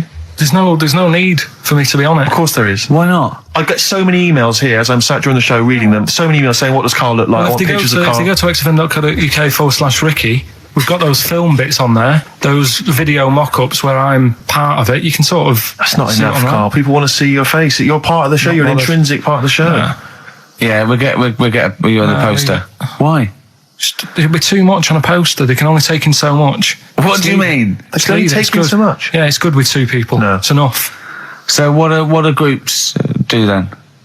Well, they haven't... It's like Ringo Starr is being left off the cover of Sgt. Pepper. Yeah. Or Rutherford doesn't get in a look in with Genesis. Exactly. Well, Which would be outrageous. Yeah. I'll say, sorry, Tony Banks, you can't be in this one. Yeah. It's just me and you will be very. You see, you look like the Collins, so but you've got to be in I there. don't photograph that well either. You're joking. Is it because you look like a little cue ball because it just shines off the But top? a lot of people as well, you should dispel the myth. A lot of people think for some reason that you're fat. A lot of people say to me, is he fat? No, but that's because I haven't got much hair, so it looks like my head's big. No, they haven't even seen you. They just think from listening to the show that you're fat. That's because you're northern. They think you just eat chips Yeah. and complain about the weather. Well, Complain about the south. I just think you could answer a lot of your critics. but then you see what I don't like about this world. A lot of people judge people on the way they look. Yeah. Oh, Like you hey. do. If only more people thought like that, Steve. But Karl, you judge people on the way they look. Yeah, I know. That's what I mean. But I couldn't with me, could I? Because I don't know what I look like. What? If I was listening to me on the radio, I wouldn't be able to say, he's and slag me off and that, because I don't know what I look like. And I quite like that. Do you know what I mean? I've lost. I don't know what Absolutely you're talking about. lost. Just believe me, right? I'm right on this one. It's best if you leave it. Well, we're not going to leave it. We're going to get you on the poster. Yeah. I mainly have to see myself on videotape this morning. That's put me I showed him. The animal show I did. The show. Yes. I'm doing a video, and I did behind the scenes footage. And I've got. You've seen it, haven't you? I feel a little bit of Karl on there, isn't there? Yeah, It's great. Yeah. It's lovely. He can't believe it. He said, "Is it playing slow?" Because he's so slow. When I come into the office, he's going, "All right." That's how you And my talk. head as well. I look like I'm looking into a spoon. I'm not happy with it. I just think that if we're willing if Ricky's willing to use his celebrity profile for the sake of the show, Yeah. I'm willing to look like let's say a fairly handsome, kind of cool customer. I think the very least, Karl, is that you appear on there as well. You could dress up smart. Are you worried that you'll look the worst out of all three of us? Who am I standing next to? I'm next to Steve. I'm fairly confident. Yeah. I like the way it's so predictable. You pull the string because you know what it is. You pull the string. My neighbour had a horse in her house. It does work. Honestly, it works. Yeah. Okay. Don't bother explaining it. You Just ready? play it. Right, Yeah. so here's the. Here it is. We're just Head. Right. What in God's name was that? Yeah. Name the 6 songs. Head. Huh? Are we naming the artists or the songs? Either. Artist. Anyone who gets anything can get a prize. What's Jeez. more, Karl? Artist. Here we go. Head. That's tricky, Karl. That's very hard. Once more. Headboards in a house. Email in ricky.gervais@xfm.co.uk. I'll give it Another letdown. Another letdown. It's brilliant, this. No. How can you just say that after I've just been stuffing grapes in my face and that? Well, you failed. You didn't get one burger in, right? Even when you tried to chop it up, there's 3, right? So that's it. Well, Steve, out of the goodness of his heart, went to McDonald's. Okay, I got some grapes. At 62. That's got nothing to do with this, though. This is my game show here. Bob Holness didn't say, yeah, Blockbusters is good, but I never see him eating grapes. So this is a different thing. Forget that. Right? Here's the clips again. Here's the clips. Headboards in a house. Oh, you know I said I was going to turn over a new leaf and not criticise your ideas? I think it's the end of this one, mate. Oh, he's done it again. It's atrocious. Ricky.gervais@xfm.co.uk if you've got any idea. Dandy Warhols. We used to be friends. That is Carl's favourite record of the year. Yeah. Well, new music. He gets one play a year, and he chose that. That's what he chose. It's all right, but I mean, that favourite track, isn't it? He played that. That was Carl's choice. Just something new on XFM 104.9. Don't worry, we've got some really good stuff coming up later with me and Steve. If you're from the 70s, you might like it. You see that he's getting too cocky, isn't he? He's arrogant. He's sort of like I mean, we've tried giving him something in his life. He's got, you know what I mean? He comes in and tells us this sob story of just like a trail of failures, and we've said, Carl, come under our wing, right? He just started picking up on him. A few other people started, and then he does that. He fails at the burgers, he fails at the grapes. He will not trust us with, you know, what we want to do. I don't know what more we can do. It's like I've saved a mouse from a cat's jaws, and it turned around and bit me. Yeah. Yeah, that is a brilliant analogy. It's a bit like we were trying to give you something that you could care about, that you could be passionate about, that would somehow give a meaning to your life. You would be in the Guinness Book of Records alongside, I mean, Bubble. Bubble failed. Do you want to be Bubble? Do you want to be Bubble? Or do you want to be the bloke with the milk bottle on his head? Exactly. Who's in there? The guy who ate the watches. Yes! Now, I've got an idea, Carl, because you're getting all stressed out. I don't know what it is. You're getting funny. I don't know what it is. I don't know what... Because you're annoying me. Wow, you say that. It started midweek. I don't think I annoy anyone else, so it's just you on that. So, I thought maybe we could all 3 of us go away to a little health farm for a weekend, just get like a triple room. Right, and that isn't happening. Why? You've just reminded me, because you've been annoying me. Steve started getting on your case, you know, sort of ganging up on me. I'll tell you now, Steve, I just forgot. Remember a couple of weeks ago, you said to me that my pub quiz team is rubbish. Yeah. Right, well, it doesn't matter anymore, because you're not part of it this time. That's bad. That's bad, because it's interesting you say that, Carl. Carl, you say that because I tell you this, I found someone, mate, who could be filling that tricky 5th member. I wanted to test him out this week, mate. On your team. Test that on your team. Because I'll tell you what this is like. I don't know if you're familiar with Paul Ince, who used to play with Man United, right? But everyone used to say he's the governor. Right, even the players used to call him the governor, right? And Alex Ferguson at Man United was like, I'm not having this. Yeah. I'm in charge here. And he got rid of him. And that's what's happened. You were moaning the other week, saying your team's rubbish, you don't know what you're doing. Yeah. Well, let's see how you do on your own, right? Ooh, he's turned, isn't he? I'll be honest, Carl, I'd like to be on your team. Well, sorry, Paul Ince. You'll have to go and join Middlesbrough, or wherever it is it's gone to. Carl, what can I do to get back on your team? It's not happening. I've already filled you big. Don't let him have the upper hand, Steve. No, wait a minute. I'll tell you what always annoys me, though.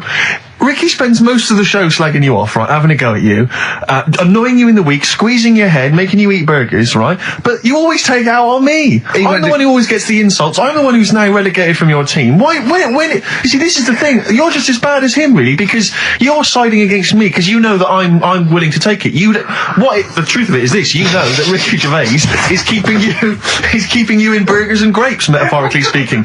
He's the one that's got you in Heat magazine. I just spat all over your new Guinness Book of Records. You see? Get me a tissue. He's just squirted tea, laughing all over your Guinness Book of Records. I'm going to get the flak for that. No, it's because you made me laugh when I was drinking, because you went, and it made me laugh, and I spat. I just think it upsets me that you never pick on Ricky. You never ever go at him because you know he's the one who's raised your profile and made you a little bit of a celebrity. We've missed one here.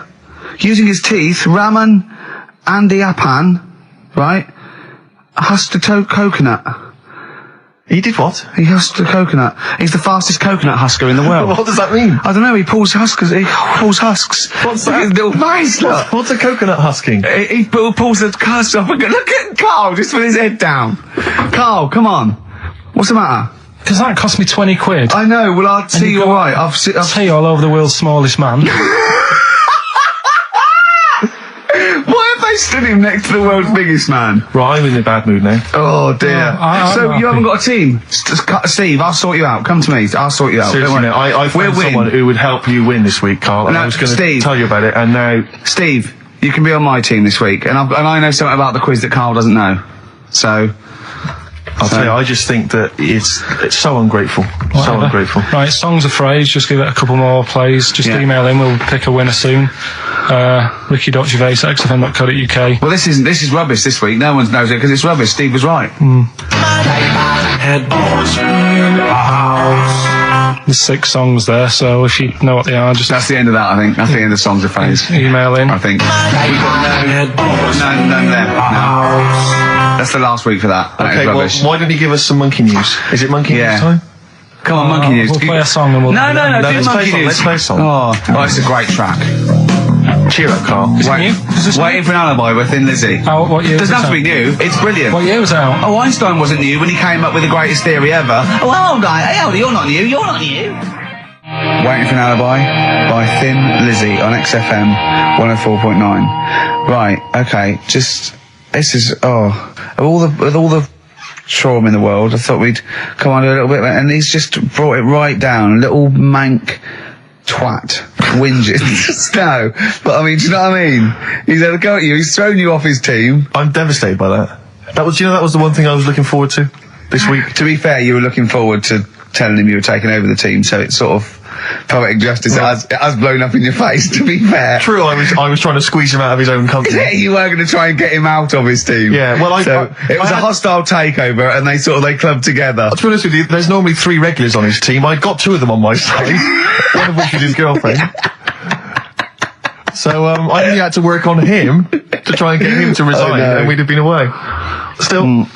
You know, we should give the prizes away. Yeah, well, this has been dreadful. This thing. We started off well with him trying to force burgers in his mouth, and then he come up with this tat. I mean, this is the end of this because it was shoddy to start with. No little duo couple. Well, this is not only. I'm just saying, this is what I was saying in the pub yesterday when you try to be sick on my leg. I was saying, come up with new ideas if you don't like them, but you diss them on air. Well, it's just disappointing, isn't it? And right. What's that? I was disappointed when I was choking before. We were disappointed as well. Yeah, you didn't try. You didn't try with the grapes. You were just like chewing on that. You meant to just throw them in and swallow them. Songs of phrase. It was 6 songs. It sounded like this. Boring. Right, what are they? Just give the 6 answers. songs there. We had Lionel Richie, My Destiny, for my. Tricky. Neighbour. Oh, that's XFM. Ooh. My neighbour was Space. Neighbourhood. Had Harry Connick Jr. Had to be you. Yeah. Right. Had a neighbour had a horse. America. Yeah. We had a horse. In was Lisa Stansfield with pathetic. In All the Right Places. Oh, pathetic. Did anyone get that? And No one got that. So that was pointless. All right. Well, the most anyone got was 3, and so we're going to give it to Deborah, and that's possibly Deborah and Kate. They got at least 3 of those. So well done. Well done. Yeah, there's prizes on the way. That's the end of that. Well, do you want to do some give some stuff away? I suppose so, Carl. We could, yeah. Yeah, set it up. Set it rolling. What is it? Which of your many competitions is this? Songs of phrase. Talking of competitions, I remember last week there was a big argument that Karl kicked Steve off the team because he was getting a little bit uppity and trying to take it over. Pub quiz, isn't it? Pub quiz, yeah. But then you let him back in, didn't you? Well, he was all right. He came to me afterwards and said, you know, you're not going to kick me off, are you? And I said, well, yeah. He came back sort of, I suppose, begging. Was it embarrassing or? Well, no, it's just, you know... He learned his lesson. He realises he overstepped the mark, like you have this week. Yeah. Do you know what I mean? We've all learnt a lesson. Yeah, we've all learned a lesson. But I won the quiz, didn't I? And you didn't. Well, that doesn't matter. The thing is... I won all the money, didn't I? Please bear in mind it's taking part of the counts, Rick. Yeah, sure. I wasn't winding you up in the quiz, though, was I? And all your team was older. Yeah. Well, what's that got to do with it? You've got a collective age, your team, of about 300. No, one of them was only one of them was actually 5, but she just aged a lot. I think when I took the 11 plus, we were all around the same age. That's what I mean. Right? Your team was a lot older. What was our average age, would you say? Average age probably 30. Right. Yours at least 41. No. Definitely. No. Definitely. Only 2 of us were 40 and 3 were about 30. No, rubbish. Yeah. Who's 30? Martin, Glenn's about 36, yeah. About 30, but It all helps, doesn't it? And helps. And you've all got... Arnold's under 30. Arnold's under 30. And you've got a better general knowledge. yeah. We were cheating. We knew more. You just knew more stuff. Yeah, that's not allowed, is it? Proper quiz time. I wasn't winding you up though when I won. I wasn't gloating or anything, was I? No, that's all. When you kept sort of counting it in front of me and Like he hasn't got enough cash already, Carl. how much was it? How much was the prize? I can't say. Maybe gauche. Right. Is that tax-free, that money? Yeah, it's a prize, isn't it? Is that true, though? Is that how it works? I think so. Prize money, isn't it? I don't know. Well, otherwise, I assume you'll be declaring that. Yeah, will you? Yeah, you'll be paying tax on that. Yeah. Because you know where people... I mean, the taxman could contact you via XFM at any time just to check that if you wanted to. Sure. Clocks, Coldplay, XFM 104.9. In fact, can I just plug something? Go on. Because you can hear Coldplay live tonight from 7 o'clock, the whole Earl's Court gig on XFM from 7. Blimey. Yeah. It's not bad. Yeah. To Coldplay. To Coldplay! Happy Easter! Happy egg. Well, that's about it from us, isn't it? We got, to be honest, I didn't miss Carl at all. I did miss Carl. I felt we worked harder. We did a better show without him. I think he's dead wood. Well, I think that we should, tell him that we don't need him. If he turns up, it's fine. If not, you know what I mean? Yeah. Because that will wind him up. Oh, he'll be livid. If you could send, could you send Carly emails saying, to Ricky or something, because he gets all those, doesn't he? Or to Carl, saying the show was better without Carl. Yeah. Can you please do that for us? We'll tell him the truth. He'll hear it. He'll come back and hear it. So we know it's a wind up. But I just want to see his crushed little face Monday. Is if you can send as many emails as possible saying this show was better without Carl. Yeah. I will be grateful. And I promise I'll tell him the truth next week. Do you think I can do that for us? I think so. Is it carl.pilkington@xfm.co.uk? Yeah. And it's Carl with a K. Yeah, Carl with a K. And send some to me, because he'll read those next week as well. Yeah, ricky.gervais@xfm.co.uk. Yeah, In fact, send some to me as well. And pass them on, pass them on, yeah. And to the head of XFM. Oh, what's his one? Yeah. Because we won't get in trouble, because obviously Andrew's listening, so we know it's a joke. But Andrew.phillips@xfm.co.uk. in fact, could you send a load? Marketing manager, Charlotte Susan at XFM. Yeah, Andrew.phillips@xfm.co.uk. Just saying, it's so much better without Carl, because it's got a bit self-indulgent. He just does his same old stuff about Auntie Nora farting, and it's not big and it's not clever, and the man's a fool. Yeah, so if you do something like that, make stuff up as well. Thanks very much. Happy egg. Happy egg indeed. Can I just end with a tune? Yeah, Ed Harcourt. I don't know if you've listened to his current album. Yeah, new album sounds good. Some nice treats on there. And this is one called The Birds Will Sing For Us. It's a nice way to end. See you later. Cheers. Happy Easter. Do the email thing. Egg. Blur, Out of Time, on XFM 104.9. Ricky Gervais, with me, Steve Merchant. Karl Pilkington. Steve's a bit quiet. He's got a bit of a sore throat. Oh, a bit of a sore throat. Murder. All week. It's been murder, Rick. We couldn't work all this week. I've been off sick. Steve's been in Bristol. Carl, you're not impressed? It's just, I don't understand why having a sore throat sort of... Oh, he's done you. Right, what if the sore throat was so painful, it was like you've got broken glass and razor blades in your throat? You can hear now that I'm not even speaking from down in the throat, I'm speaking from the very top of it like that, so it sounds a bit weird. But you're right. What? Your hands are all right, aren't they? Yeah, but we talk when we're writing, don't we? I can barely talk. It was agony. I couldn't sleep because it was so painful. Even when I was just lying there, motionless, it was hurting. I just was surprised because we got back off holiday and called Ricky and said, all right, is Steve all right? And he said, he's had to go back home or something, and he's stayed there because he's got a sore throat. Yeah. I didn't understand why you can't, just go home. I mean, how old are you?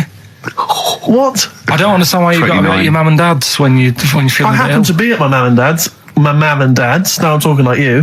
When this sore throat really kicked in, so I thought I may as well stay and get a bit of the creature comforts of home.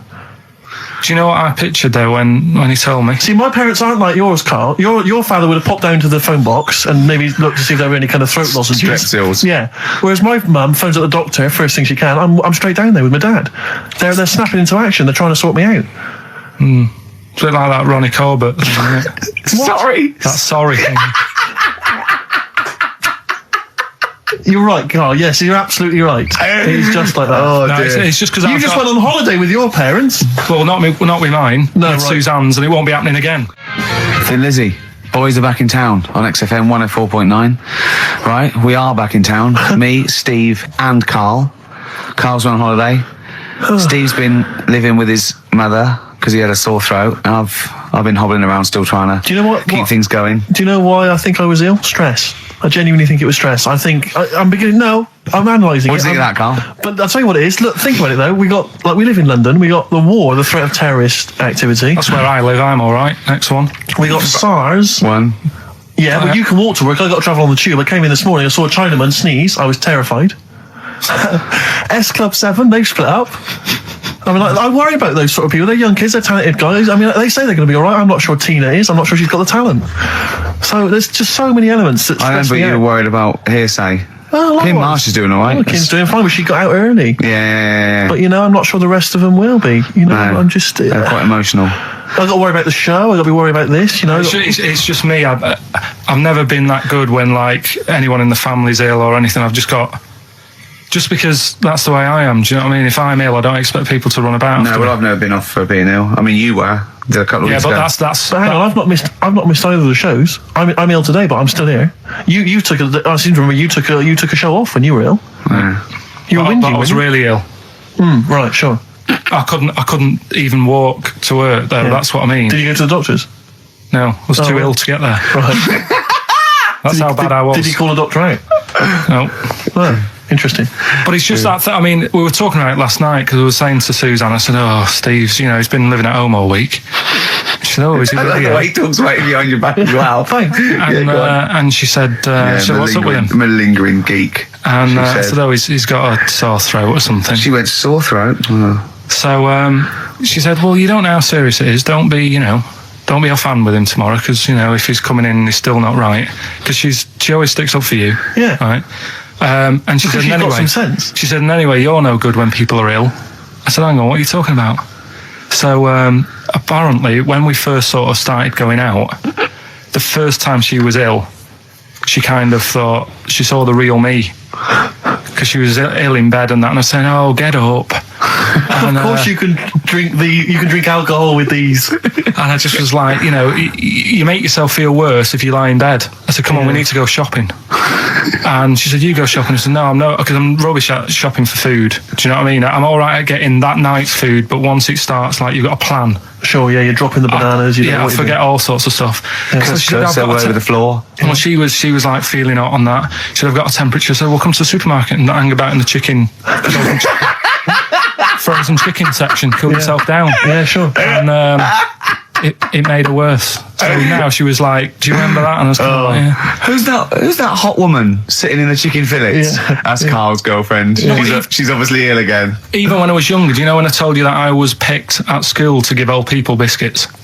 Right, yes. Because you had nice hands, Because wasn't they had nice nails, right? Yeah. And then because I went down a storm at that, Went down a storm at that. said- Bravo! Getting back with the Garibaldi's the best I've ever had. Bravo! What do you mean you went down a storm? because I'm into biscuits, so you knew your stuff. I was talking to him about I'm them, into biscuits. right? So then Did you make sure that they finished the first layer before you dipped into the second layer? No, there's no rules like that. Just No rules. what do you want? What do you want? What do you fancy? Yeah. So then, because I was good at that, we were going to like an old people's home where they're a bit iller, rather than just being old. They were like ill, Yeah. and I said, no, not doing that. Not going there. Because they're old people. They don't want biscuits. Well, yeah, that's They're another too thing, sweet. So yeah. So Did you have to dunk them in tea before you fed them to them? No, it was just like Did you feed them like Did you have to chew? Did you have to chew their food, then stick it down their throat with your face? Like a little bird. Yeah, yeah. little trolley, right? A lad who I didn't really get on with, he had good nails as well, so he was serving the tea. Yeah. And I just had a chat and said, oh, do you want a biscuit with that? Yeah. What about this one? Do you like bourbons? Yeah. Oh, you really did the whole. So, yeah. Oh, right. So you weren't just, it wasn't like their choice. You offered a selection. Well, I sort of told them, because the thing is, there's only so many, so you've got to handle the situation well. Sure. You don't want too many in one type, so it's No. like, well, you've had a bourbon. Yeah. What a great life they lead. They probably only pay about 900 quid a week to stay in that particular home. Yeah. And they get a free bourbon by a kid with clean nails. Brilliant. Whoop-de-hoo. So anyway, it gets to this the Thursday night when I'm going out with Suzanne, and her mum's like sat on the sun lounger outside. So where are we going tonight? I said, no, like I said, it's just us. We're going out having a bit of time to ourselves. So I could see as the day was getting on, she was realising that she's got a night in with like her husband, right? Her face started to like look miserable. Sure. I thought, I'm loving this. So I said, right, I'm going in to go and have a shower, go and get ready for the tonight. It's going to be great. And winding them up, wind them up because they can't come, because he said they can't. Right, so I go upstairs, have a shower and that. I come down, and her mum's smiling. Oh, hang on. So I'm thinking, hang on a minute, what's gone on here? So I went to Suzanne, I said, why is your mum smiling? She's not coming. She said, no, but my dad said he'll take her out now. So in a way, she was happy because she got her own way, which annoyed me. That annoyed you, sure, because you wanted to... Like, you don't even want her husband taking her out? Well, it's just the fact she didn't want to go out. She was happy to stay in and have sausage, egg and chips that they'd found from some shop that sold English food. Right. So that's almost like what they do if they're at home. Sausage, egg and chips. So she was happy with that if we were staying in and having that. But because we were going out, she was fed up. Right. So she's smiling. So she's going, yeah, I'm going out now. So I said, well, enjoy yourself. She said, where are you going? I said, well, it doesn't matter, does it? You don't need to know. Sure. She's not going to where we're going. Oh, you just don't want us to be in the same restaurant. So yeah, that's right. I said, I want a night out on my own with Suzanne. It's our holiday as well. I don't know how you can talk to me like this. This is not even his own parents. This is someone else's parents. These are the parents of the woman he loves. But even Suzanne sort of agreed with me. There's only so much time you can spend with your parents. That's why you leave. That's why when you're ill, you don't go home to them. Yeah? Sure. Yeah. Of course, the slight difference between me and you, Karl, is that not everyone in the world annoys me. Well, not everyone does. Just... I can see what I felt a bit guilty that week when he said I was annoying him, but I realise it's not my fault now. No, everyone annoys him. Yeah. So yeah, it was an all right holiday. It was good to get back. Brilliant. Won't be doing it again. So. No. And what now would you say is your relationship with Suzanne's parents? Is it a frosty one? No, I just think they know that I don't like to put up with them for a long time. Yeah. I mean, when we were packing, a man was upset because, like, she really liked the place where we were staying, right? Because it was quite a big villa, because there was a few of us. There was a brother as well with us, right? Yeah. So, our mum said, I love it here. She said, I'm definitely going to book this place again. I said, it's a bit big for two of you, isn't it? Just being sarky, like, we're definitely... I said, because, I won't be coming again. You're like, I don't know what you're like, Karl. You're a monster. You're an absolute monster. You're one of these people that goes, I says that speakers are fine, I says and gibbered what the wibble. Yeah. And never the way will slap. You're like a middle-aged man. You're like an old man. You're like an old man and you're what, 30? I'm just imagining you scraping along in clogs and a flat cap going, oh, that tree's got to come down. Yeah. Puncturing a kid's ball if he kicks it into your garden by mistake. Yeah. Refusing to give it back.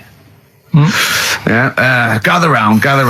Yeah, there were once Chinese kid as hairy as that cow, which is weird because there's not many Chinese people that are hairy, but this one, I tell you, it were back in 1990. Grandad, are you eating a Twix? Appropriate words there. That's the Smiths and Panic. Don't worry about it, Karl. People know that you haven't got a malicious bone in your body, so they know it's confusion. Don't worry. No, it did happen. So it's I know, yeah. So, what have you been doing this week, Steve? Well, I'll tell you what, at the beginning of the week I was incredibly annoyed by Karl. Why? No, because I remember you had a little discussion with Karl a while back saying that you thought he was lazy at times. Yeah. And, you had various criticisms of his work. Yeah.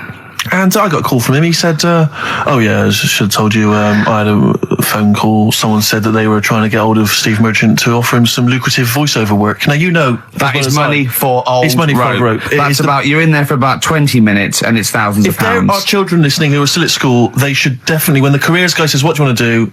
Try and get voiceover work. Just become a voiceover artist. It's money for old rope. Yeah. So I can't believe my luck because, I love money for old rope. Yeah. And I said, well, what's the information? He said, I don't know. I deleted the message. It was on his answer and he deleted the message. I said, right, when did the message come? He said, last week.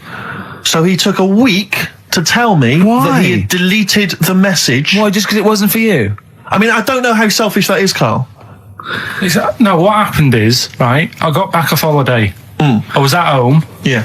So I called up my voicemail, right, because I can do that. Yeah. Remote access, right, because I've got to know what's going on at work. Of course. Called in, it was still my day off, I was going through the messages. Yes. Heard one from some company saying, we're after Steve Merchant, we want him to do some voiceover work, right? I can't remember the name of it, but I thought, right, I'll remember to tell Steve. A week later. It doesn't matter, does it? You still got the message, and they what message?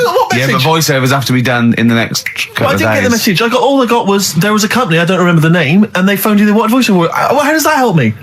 There are hundreds of thousands of media companies. You didn't take down a number, you didn't take down a name, nothing. I was more puzzled why they'd want you to voice anything. He's having a go. I don't know why. But listen to that voice. No, you must be annoyed. You must be annoyed. I mean, talk about rubbing salt into the wound. No, but listen to you. Oh, God. I don't know I don't know how you think. I don't know how your mind works. Well, I was thinking there must be a tractor sale on somewhere. What do I care? Hang on a minute. Wait a minute. I don't care if they want me to advertise, the latest designs in pirate fashion wear. I will do a voiceover because it's money for a rope. I don't care what you think of my voice. Someone was interested. They were offering me money. And you decided arbitrarily, they probably wouldn't want it. They probably made a mistake. They wouldn't like the way he talks anyway. I'll delete the message. No, the thing is, right, I get paid. Being a girl? I get paid to sit here on a Saturday, right? Play CDs and that, help out with the show, get you decent prizes. I think I do me bit. Sure. Right? It isn't about running your voiceover work. So hang on, Carl, let me just get this right. If someone was ever to phone me, right, trying to get in touch with you, to offer you work, you'd want me to just ignore the message. That is what you're saying to me. You'd prefer that I deleted the message, I ignored it altogether. That's what you'd want for me to do. That's what you'd want me to do. What? Someone's calling you for some Someone's phoned me. They say, I can't, I don't know, I'm a friend of a friend. I've got your number, Steve. I would love to use Karl Pilkington for an exciting sex scene. So has it happened? I'm saying in the future, if it was to occur, do you want me to just ignore it? Is that what you prefer me to do?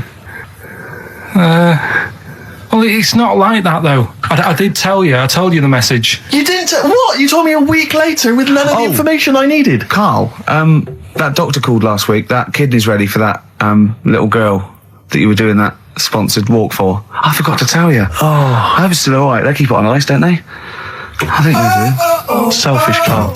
So selfish. And you've lost us a cent. Beautiful bit of Snoop on XFM, yeah? Kicking it with Ricky Gervais. Yeah. Sweet. Steve Merchant and Karl Pilkington. What has happened to Karl? Because Karl, I thought, is this sort of sweet little buffoon, almost childlike in his ways. You know what I mean? Like Charlie Brown after some sort of head injury, and now he's coming back like that, having a go at not caring about voiceover work. It's like, because Heat have written about him a couple of weeks, it's like he thinks he's better than you in some way. I do care though. You're out of order saying that, right? Because I've sorted you out with tickets for stuff. He doesn't turn up to. Karl, I received a phone call. You deleted the message offering me voiceover work. You're as bad as my agent. I'm appalled by it. And I thought we were friends. At least his agent, when he does it, is losing himself money as well. Yeah, exactly. You've got no comeback. You're still sweet. And to have a go is you've got a mank whine.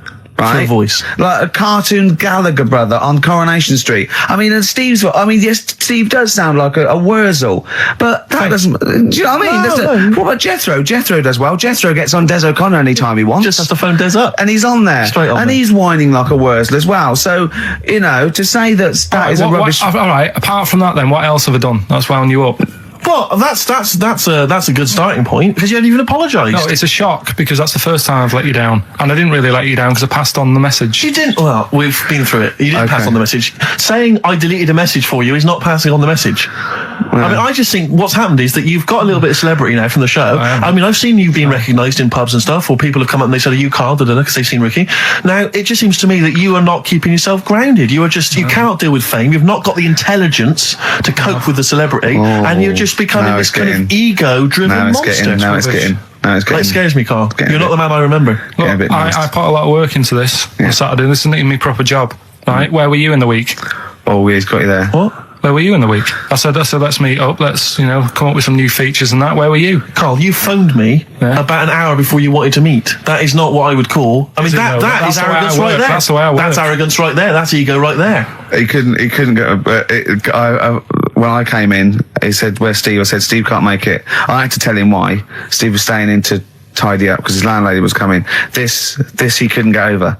He could not get over that you couldn't make it because you had to stay with your landlady. He talked about it for about the hour when we were working. What are you talking? Last week I had a bad throat. You wouldn't tolerate that. You wouldn't accept that. When you had a bad throat, where were you? Why couldn't we do any work then? Because you were at home with your mum and your dad. You were on holiday, weren't you? Why didn't you get your mum and your dad to clean the flat? Oh, he's done it again. He's done you again, mate. Play a record. How has he done me? What? They live in Bristol. Yeah, the joke's on you. He couldn't get him to clean the flat. I don't know who's laughing at who now. Right, listen. Can we just go back to laughing at Carl? Okay. Because I know where we stand there. Okay, all right. Do you want to, That's the natural order of things. I know, yeah. The world's gone topsy-turvy. He's stepped out of the pecking order. Feeder, Butt Rogers, XFM 104.9, Ricky Gervais, Steve Merchant, Karl Pilkington. Carl just said to me, "So what face would you have to me?" And I went, "What do you mean?" He went, "Well, whose face would you have?" And I went, "I don't know.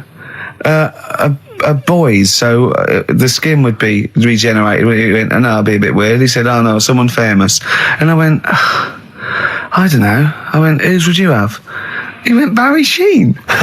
No, but what I meant was when I was talking to Suzanne about it, saying this is amazing, she said, "Well, whose face would you have?" Right. Now it's got to be fairly recent to have the skin fresh because it can't be too old. Right. So I had a choice of like Barry Sheen or what's her face off Last of the Summer Wine. Who?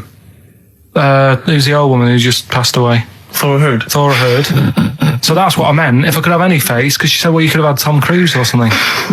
I said, "Well, he's not dead." I said, "No, but you could have had that." You'll give yourself restrictions in your fantasy. So like look down to your picture. I love the idea of someone getting you a call. "Mr. Wilburton, hello, it's Dr. Hanrahan. Barry Sheen has just passed away." And you go, "Oh dear. Yeah, bad news and good news.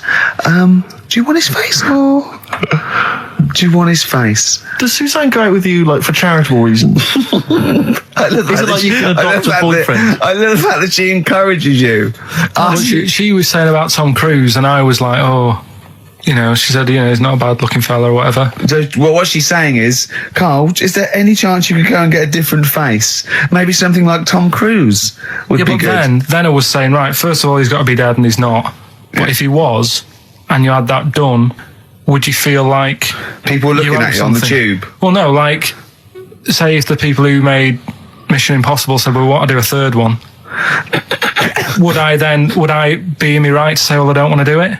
I don't know what he's talking about. I don't mean to be offensive, Carl, but your girlfriend could do a lot better than you. I don't know what you're thinking. I love the idea of this whole conversation about you in Tom Cruise's face and then get offered a film. But why does she have conversations like this with you? It was now on last night. It was now on the telly. I love it. What should we talk about? What about getting a new face? Oh dear. That cartoon. If you don't know what Carl looks like, there's a cartoon that was in last week's Heat, isn't it, that I drew on the website. What's it going for now? Bid? I think it's at about £225 at the moment. And what do they have to do to bid for it? Just email in and I'll pass it on to the website people. I know why Heat put it in.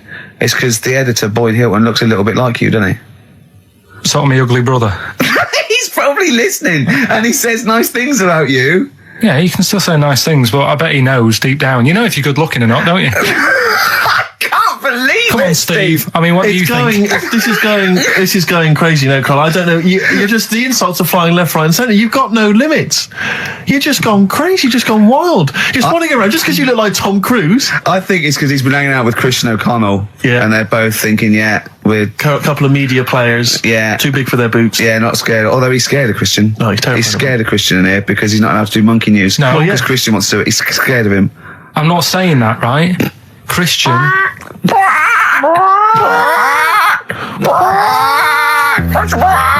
do monkey news, but Christian wants to do some monkey news. I'm not allowed. I was looking back over some of the shows, right, before I go to Karl, and I've just done a little excerpt of, a trailer of what we do, what we're about, and I don't know how the panel could overlook this. Play a bit, Karl, please. Shaking her muff, minge, and tits around does not make her a hoe, then what does? These kids at school with big heads. Karl, what are you talking about? Oh, my name is Holy Fuck. Right, there's this monkey that was on a train station. Right. What if you mean cock to mean penis? It was my Down syndrome son. Oh, chimpanzee, that monkey news. So we've still got monkey news coming up. You're an idiot! You know what I mean? That's, to me, quality broadcasting. I don't know how they can say that isn't worthy. That's what we sent in to the Sony people. They listened to that. How they didn't think that was dynamite stuff. It doesn't make sense. Actually, I've been thinking about this since Thursday, because I've been a little bit down in the dumps. Yeah. What I think it is that with the TV show, the TV stuff we've done, Rick, we put a lot of work into that. Yeah. We get the script, we got the script, we spend a lot of time on it. What this show is about, it's very much about spontaneity, it's about our personalities, and I don't think we're ever going to win an award for our personalities. I think that's where we're going wrong. Do you know what I think? I think that when we're together, we're the auteurs of The Office, and, and we're strong on it, and we're just two, we write it, we direct it, we cast it, we even worry about the font and stuff on the, we do everything. There's a weak link in our midst, I think. On the radio show? Yeah. Right, well, I'm just trying to think what the common factor is, because on the award-winning TV show, it's just you and I. Yeah, I don't know. Well, I'll tell you what, can we play a record and let me think about this, because there must be something. There's got to be a factor. That isn't in The Office that's in this, that means that The Office is award-winning, and this is a pile of shite. Brown Sugar by the Rolling Stones on XFM 104.9. I'm Ricky Gervais with Steve Merchant, and with us, Karl Pilkington, the third member of this team. Me and you do The Office, Award-winning. yeah, and us three do this show. No awards. Nothing. Karl, what are your thoughts? What do you think's wrong with the show? Why do you think the panel listened to our show and said that is awful, it's not actually a radio show? Well, can I just point out, many people may not realise that last year we won a bronze, so we've actually gone down. We've actually slid off the list entirely. I know, but I mean but Karl wasn't really as involved last year. Well, I remember last year it was very much you and I. Yeah. I mean, we just started out on it. Yeah, so I mean, so you can't really compare. Hold on, though. Well, interesting. What do you think, Karl? What do you think the reason Thoughts, is? Karl? Any thoughts? I see what you're getting at, right? But You're not stupid. But when I put the compilation together, I made sure that it was mainly you two. So don't be doing that. Don't be playing that game. So you put the compilation together? Yeah. Right, again. Ah, right, interesting. Because we weren't involved with that. We usually do The Office, edit The Office and everything. We have the final cut on The Office. So you... Oh, I see. So Yeah, you... Oh, right, no. So you're the You had producer. your fingers all over it. Interesting. Oh, that's interesting. So, So the tape was the smoking gun, and whose fingerprints were on it? Karl Pilkington's. yeah.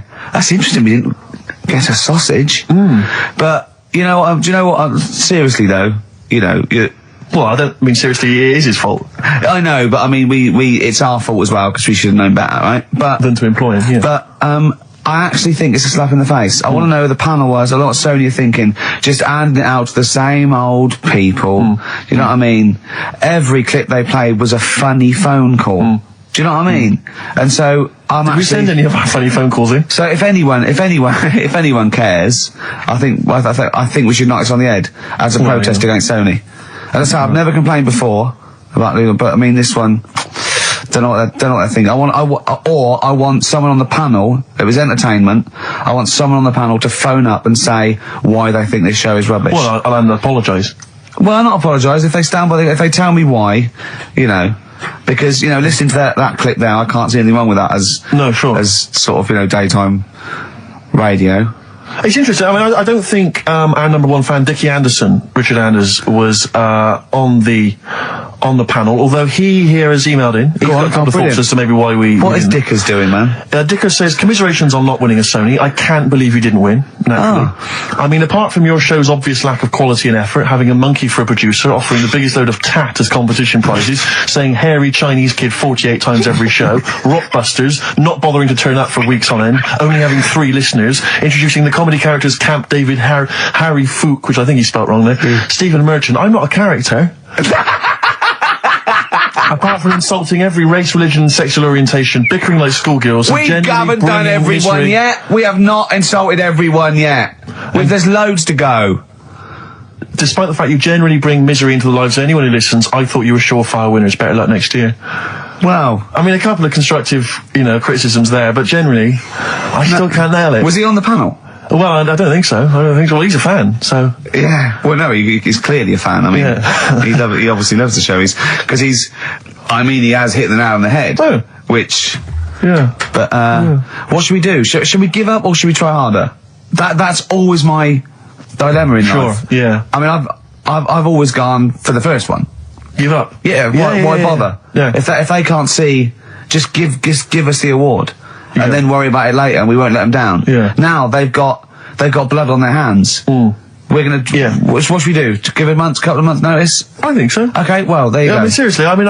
I'm being serious, I'm not being wacky now. We haven't told Andrew, but... I think we've won our course with this show. Yeah. So let's okay, we'll give it a month, and it's because the Sonys didn't give us anything. Play a record. Yeah. There you go. You got to do a bit longer than that. No, we haven't. Got to give a month's notice. No, you got to work till about September if you're gonna... No, we haven't. No, we give a month's notice. We'd, whatever, give the money back or something. Well, you give your money back. Yeah, I know. What are you going to spend your 80 quid on? True.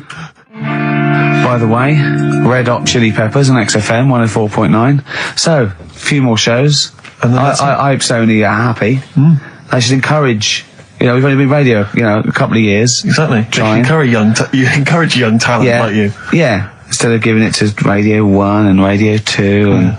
The old war horses. We just had a quick email. I wonder if you could answer this. It's James from NWL. He says, Ricky, is Karl going to be on this week's show? Please let me know, as I may listen if he's not. Sadly, he is here. I mean, people are already turning against you, Karl, because they've seen what's happened. Yeah. I think they've probably realised that we've... I think we gave you too much. I think we've got a spoiled sort of kid in our hands. It's sort of like, we knew how bad he was, but we were trying to sort of bring him out of his shell a little bit. Yeah. You got to encourage sort of, children like Karl. Well, yeah, exactly. To sort of fend for themselves. But I like the fact that Dickie Anderson had that wonderful rant. It was an articulate email. It was quite long, and he must have typed it immediately. I'm thinking, because he's a fan of the show and he thinks I'm a genius, we need a PA. Sure. Don't we? Yeah. Do you reckon he'd come and work for us? Well, he can't be any worse than what we've already got. I know. So there you go. Then we're giving up radio. We're going to concentrate on television. Karl's going to probably go back to what? Just doing your sound. It's the thing I won a silver for at the Sonys. Funny that, isn't it? Oh, you won a silver, did you? I got a silver, yeah. Oh, yeah. What was that for? doing the proper job that I do here in the week. No, there's two of you for a start. Yeah. Well, there's three of us. Can't even get a bronze. Now, who's the weak link? Right? Well, bit weird, isn't it? Let's not argue. We haven't got many shows to do. To be fair though, this show is I think it's more to do with the fact that you talk on this show that has brought us down. Right, I haven't said anything hardly today. No, well, this is an award-winning show potentially. We'll add this one in for next year. If you could just keep stum, we might have a chance. All right. Well, coming up, right? Let's put it behind us. Okay. Let's draw a line under it. We had a meeting yesterday. We thought we better, for the last few shows, plan it a little bit. And me and Steve came up with a great idea. We're going to offer Karl money to do stuff. Yes. That's the quality of the ideas on this. Yeah. And I bought some money in. There's a lot of little stuff because we had him showering with our mate Johnny for £1,000 yesterday. Yeah, we just got into a discussion, and then one of us suggested that how much would it cost us to pay you, Karl, to have a shower with another man? And there's nothing going on. No, there's nothing going on. You're just in a shower, normal shower. You're just washing each other, not each other, just yourselves. You're just having a chat. Yeah, washing yourselves, having a shower. Yeah. But it's a regular shower in a regular house. It's not a shower in a swimming pool. And he went fine. We got £1,000 out of it. He wouldn't do 900. He got £1,000 out of it. But then we said, and we'll have to watch to make sure you do it. Yeah. And he went, no, that's weird. So, but why? But this is what annoys me though, right? The whole idea of, what would you do, right? So I bet you missed out there. When we started this chat saying, I wonder what you do for money, it did start off with, would you rub Dale Winton's neck? Would you give Dale Winton a massage for 20 quid? No, but you have to say no, 500. We're trying to find out what your price is. What price, Karl, is the name of the show. So would you give Darwin and he's got a knot. He's got a bit of a knot. He's stressed. He's been doing supermarket sweep and he's furious. One of the contestants was answering back, calling him names, and he's got all knots in his neck. You just give him a little bit of a 5 minutes. A little neck massage. How much would you do that for? He's naked, and it's just a little neck massage. There's nothing going on. It's like... See, there you You're go. naked as well, but it's just the two of you naked giving him a little massage. No, seriously. Would you give him... okay, would you give me a foot massage? For how much? Well, that's what's your price? And what are the rules, though? Can I wear gloves? No. No, just let's start off simple. Would you take off my shoes and socks? I'd do it for, like... 50 quid. Okay, no, 20 quid to take off one shoe and one sock, but like you mean it. You just take the shoe off, you go, and as you're pulling down my sock, you pull the sock down slowly, you look me in the eyes and go, what lovely ankles. Seriously, how much? What price? 20 quid a foot. 20 quid a foot. That's got to be worth it. So 20 quid, you will take off my, we'll put on some soft music, right? I don't need it today. That's what I was saying to you yesterday. You always do you know need what I mean? No, you you always don't. need it. At the Everyone needs moment, I'm cash. quite happy. Give it to a homeless person. Give it to a charity. We'll Donate get it him to in charity. here. Well, are you still going to shower with Johnny for £1,000? Not now, because you said, and me and Steve are just going to stand in the corner and watch. Well, we've got to make sure you do it. You might go in there and just like wet your hair and come out, pay Johnny 500 quid and go, yeah, we had a shower. How will we know? Sorry, I'm quite interested about the shoe and sock. I'm back to the shower. You just have to wash yourselves. Now, we have to inspect that it's really clean because we want you to wash certain parts really. Right, well, why have you both got to be in there then? Well, no, just one of us. Can we just take? I mean, yeah. Or can Steve film it? as evidence, just as evidence. Or I'll tell you what, we'll leave the TV camera in there. Neither of us to be in there, then we can just watch the video. Yeah. Are you a couple of benders? Are you a couple of benders? No. No. Can we discuss further the taking of the shoe and the sock? Because I think there's £20. I'm willing to pay £20 to see that. Peace Train. Isn't that brilliant?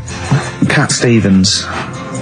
Now, well, I've sort of enjoyed the last sort of hour or so after the disappointment of the Sonys.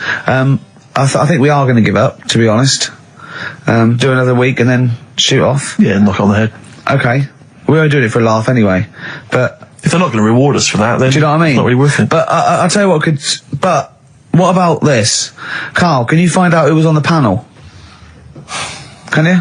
But what difference does it make? Well, I want you to interview. I want you to phone them up and I want to tell them why they didn't think our show was. Yeah, let them explain themselves. Just explain themselves. They've got to stand by their convictions. Find them all, track them down. There's probably about 300. What do you expect then? I want to tell the truth. No, you're right. The monkey news should have, done the job for you. I just want people. I don't want to sit in a room and hide.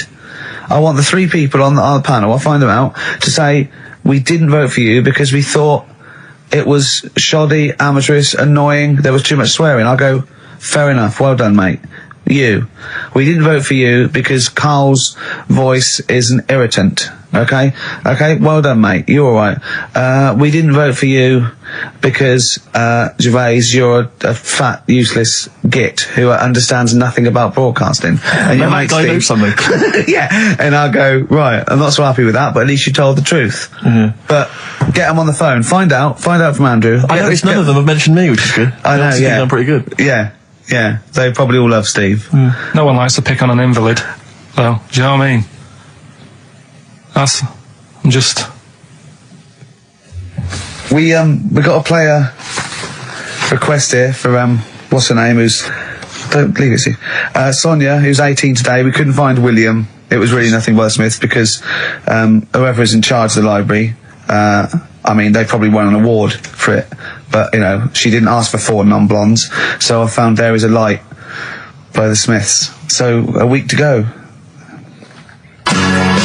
It's not. I'm not. Not the Hoople, Roll Away the Stone. Classic little ditty on XFM 104.9. Right? Play the jingle. Oh, is it? Brilliant. Oh, chimpanzee that, monkey news, extra. Is there monkey news? I tell you what, I've been having a bit of a problem this week. Why? It's just been a struggle. Normally, I can come into work on a Monday and there'll be something that's happened over the Saturday, over the Sunday night. Do you know what I mean? Over the weekend, the monkeys have done something.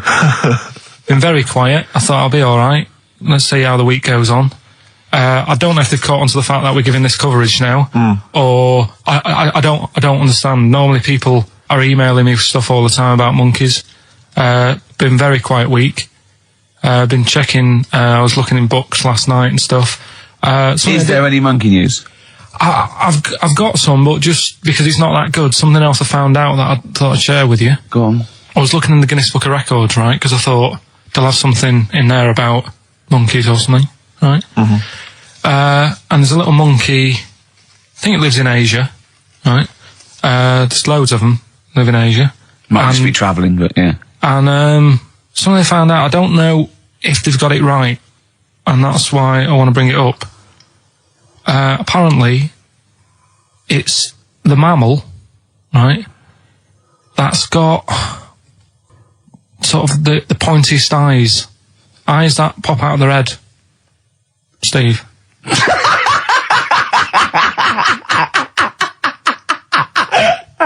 Now, the thing is, right, I thought that's interesting. Yeah. Apparently it's the biggest with the sort of goggle eye type thing. Right, yeah, go on. Apparently they come out of their head 1.6 centimetres. 1.6 centimetres? What, you mean they protrude? Yeah. They protrude from the head at 1.6. Okay. What? How long? Have you got a ruler, Rick? 1.6. He's having a go. I'd say I'd be a little bit annoyed if the monkeys beat me. Well, I don't think it has. That's what I'm hoping. Is there anything we can... I mean, what's 1.6? Oh, can you... It's about... Drop your trousers. It's, about 3/4 of an inch. What do you think? I don't know. Have they got it right, or what?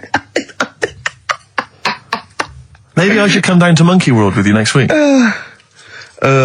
So anyway, that's not the monkey news, that's just something that cropped up and... Sure. I do know once, when we were playing pool in the office, I think Lucy was your partner. Yeah. It was me and Ash versus you and Lucy. And you were having trouble because his glasses kept slipping down. So Lucy pushed his glasses up his nose, but the glasses touched his eye. Do you remember that? Yeah.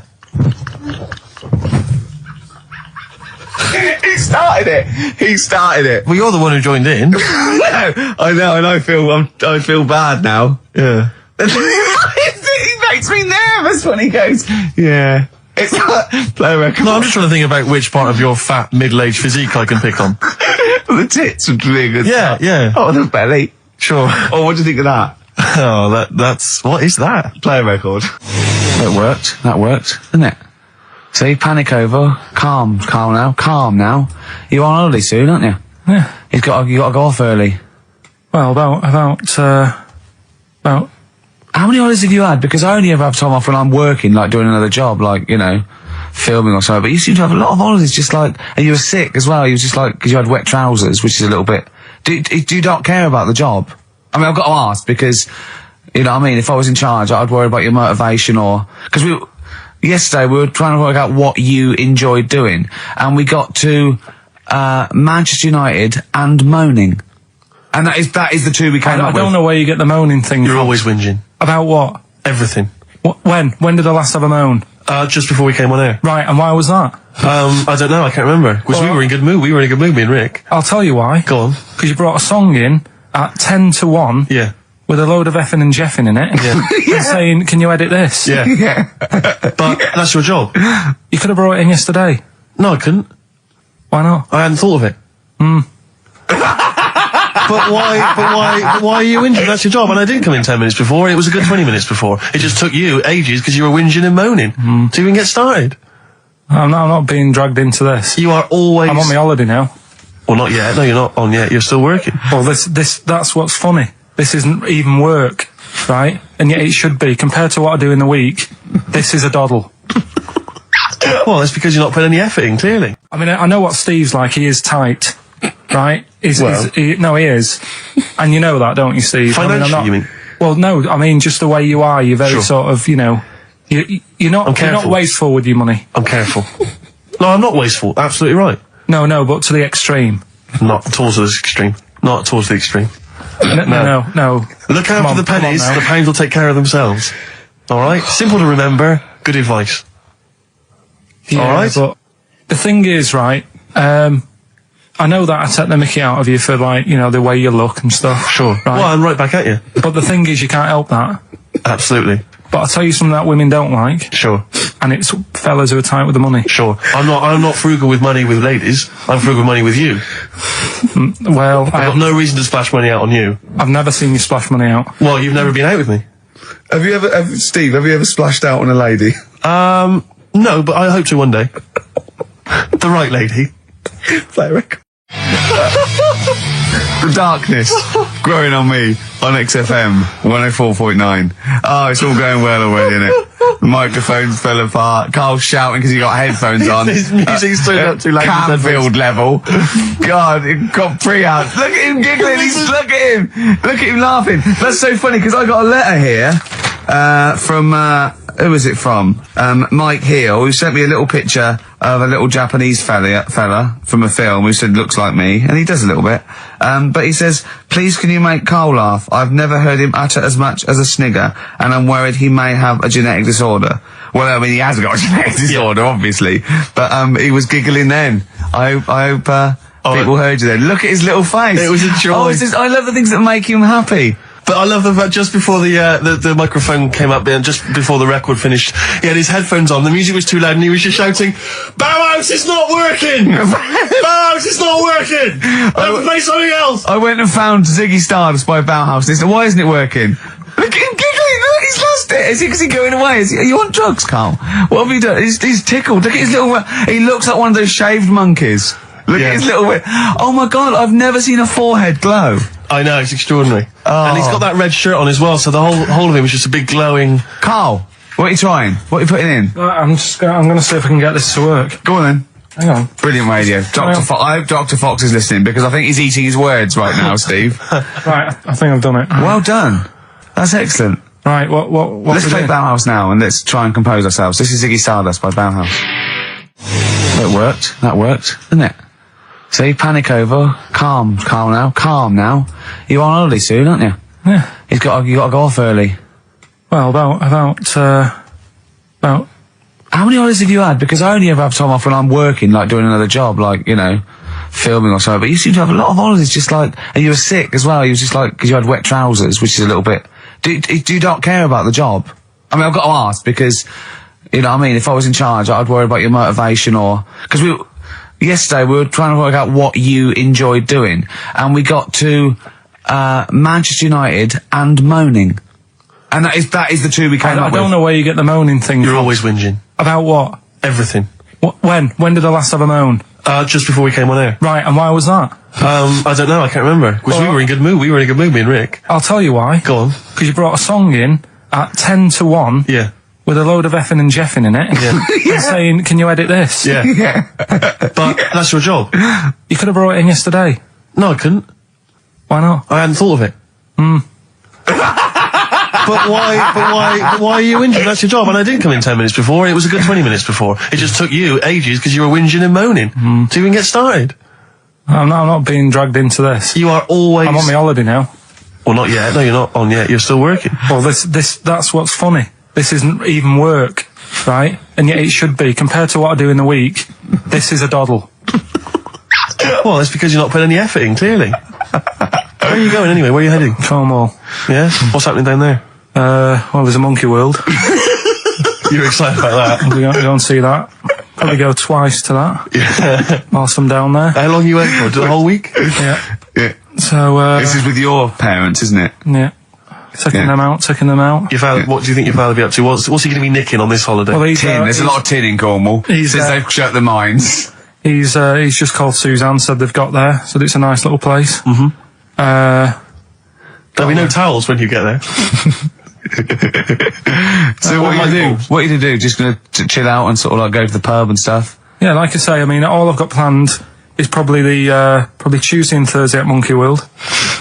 What about Wednesday? What are you thinking of Wednesday? Just wandering around? Just sort of think about, you know... King Arthur and that. Where he was down there, wasn't he? I don't know, but I'll tell Where you are you something. going? What town? I don't know. I don't know where it is. Susan sorted it out. Yeah, she's sorted it out. I heard you on the phone to her saying, well, pack 2 pairs. Poor woman. She's packing your bags for you. Yeah. Right. But, you'd spend more time at home if Steve didn't come in at 10-2 with a rap record with, like, obscenities all over it. Yeah, well, we'll play that next week. Well, you didn't even get the job done, that's the thing. We can't even play it because you didn't get finishing time. I'll tell you what, that method man, if he doesn't stop effing and jeffing, it's the end of his career. In my opinion. All this F that and yo Jeff, I'm a Jeff myself. Yeah. Or I'm hanging out with my Jeffs. Yeah. It's terrible. Jeff, and we know you can't put out the J word on XFM. Oh, Mother Jeffer. Well, so we haven't got that, but what we have got... Go on. Monkey News. We've still got a Monkey News, have we? That's sorted out, that's coming up. Yeah. Rockbusters. Yeah. Well, last chance. Definitely your last chance this time. You actually improved a little bit last week. You did a couple of good ones. Yeah. Same again this week. And, Cheeky Freak? Controversial Cheeky Freak of the Week. Where Karl, finds, a human being with, some sort of, congenital or imposed deformity. Or, So, and we talk about that. In a wry way. Do you think that's big and clever? no, but that's just it. It's never about taking the mickey out of someone, right? It's to make you think. I'll tell you what isn't big and clever. How lucky you are. A dwarf with learning difficulties. Nice. Yeah. Well, We'll explain it to you. That's the forthcoming single from British Sea Power. That's called Carrion. That's nice and retro. That's like end of the 70s Bowie. That's great. On XFM 104.9. That's just some of the records that we've played so far. Do you know what I mean? You've had The Darkness, you've had Bauhaus. It's like, can it get any better, Karl, do you think? like I say, we've got Monkey News coming up. So, guess what? I lost 400 quid cash this week. Gambling? No, that's tragic. This is why it gutted me. It wasn't even on your gambling addiction. No, I had a photo shoot, I had a suit, and I'd claimed back some expenses, and I'd had it in my pocket. And then when I took the suit home, it must have fallen out in the street or the cab, and I remembered it, and I went every pocket twice. And it was just the fact, I don't think about, oh God, that's terrible, that's a terrible blow. I think, oh God, if I had it back now, it would be free money. Yeah. If I suddenly found it now, I'd have £400 that was just free money. And I had a little nap to get over it, and I was... and you were fine. I was okay. But that's got someone just found what a gift that is. Oh. Just, I mean, untraceable. Was it in a money clip? Was it rolled up in a money clip? No, it was just literally 400 quid in an envelope. Oh, and that's so a treat. I know. See, I'd always hand it in. I genuinely would, unless I found it in the middle of a forest or something. If it was in the street. Do you know what I mean? No, because a bear dropped it. Yeah. But I mean, if I found it in a pub or a cab, I just hand it to anyone who was rushing through. Yeah, exactly. Yeah. But I'd hand it in. But there's no way. If they found it in the street, there's no way they could do it. You know, it goes to the police station and it sits there for 6 months. But yeah, exactly. Well, it's a waste of time. Pocket it. But because when I was younger, I remember being outside a post office once when I was about 10 or 12 and finding a purse. And thinking, oh, that's nice. Yeah. And opening it up, there was some money in there, and a pension book, and so it was obviously an old lady. I found an address, I sent it to her, and my mum said, you know, you've been so good there, you'll probably get a little reward. She'll probably send you a little reward. Nothing. I got maybe a thank you note, but no cash, no moolah, nothing. Really? And I was livid, because I'd been told that I was going to get a reward. I thought I've been a good Samaritan, nothing. So, many moons later, when I was at university, I learnt from that, and this is the most bizarre thing. This explains a lot, doesn't it, Karl? This is like the Mary Celeste. I went to a cash point to I thought, I can't get my card in here. And I realised there was already somebody's card in the machine. They put the code in, but then they just disappeared. They'd been kidnapped or something. So it was just there, waiting, sitting. It said, what do you want to do? And it gave you a number of options. I thought, interesting. Steal or go to heaven? Yeah, exactly. You went, oh dear. Yeah. Well, I pressed balance. just to check what their bank balance was. Unbelievable. It was a considerable sum of money. I'm not going to lie to you. It was not typical student debt. It was like, I think they were a foreign student. There was a lot of cash in there. A lot of money. Did you feel a slight bulge in your trousers when you saw the amount of money? I couldn't believe my luck. I thought to myself, now then, I could just take that card out and hand it in, or I could teach them a small lesson. Right.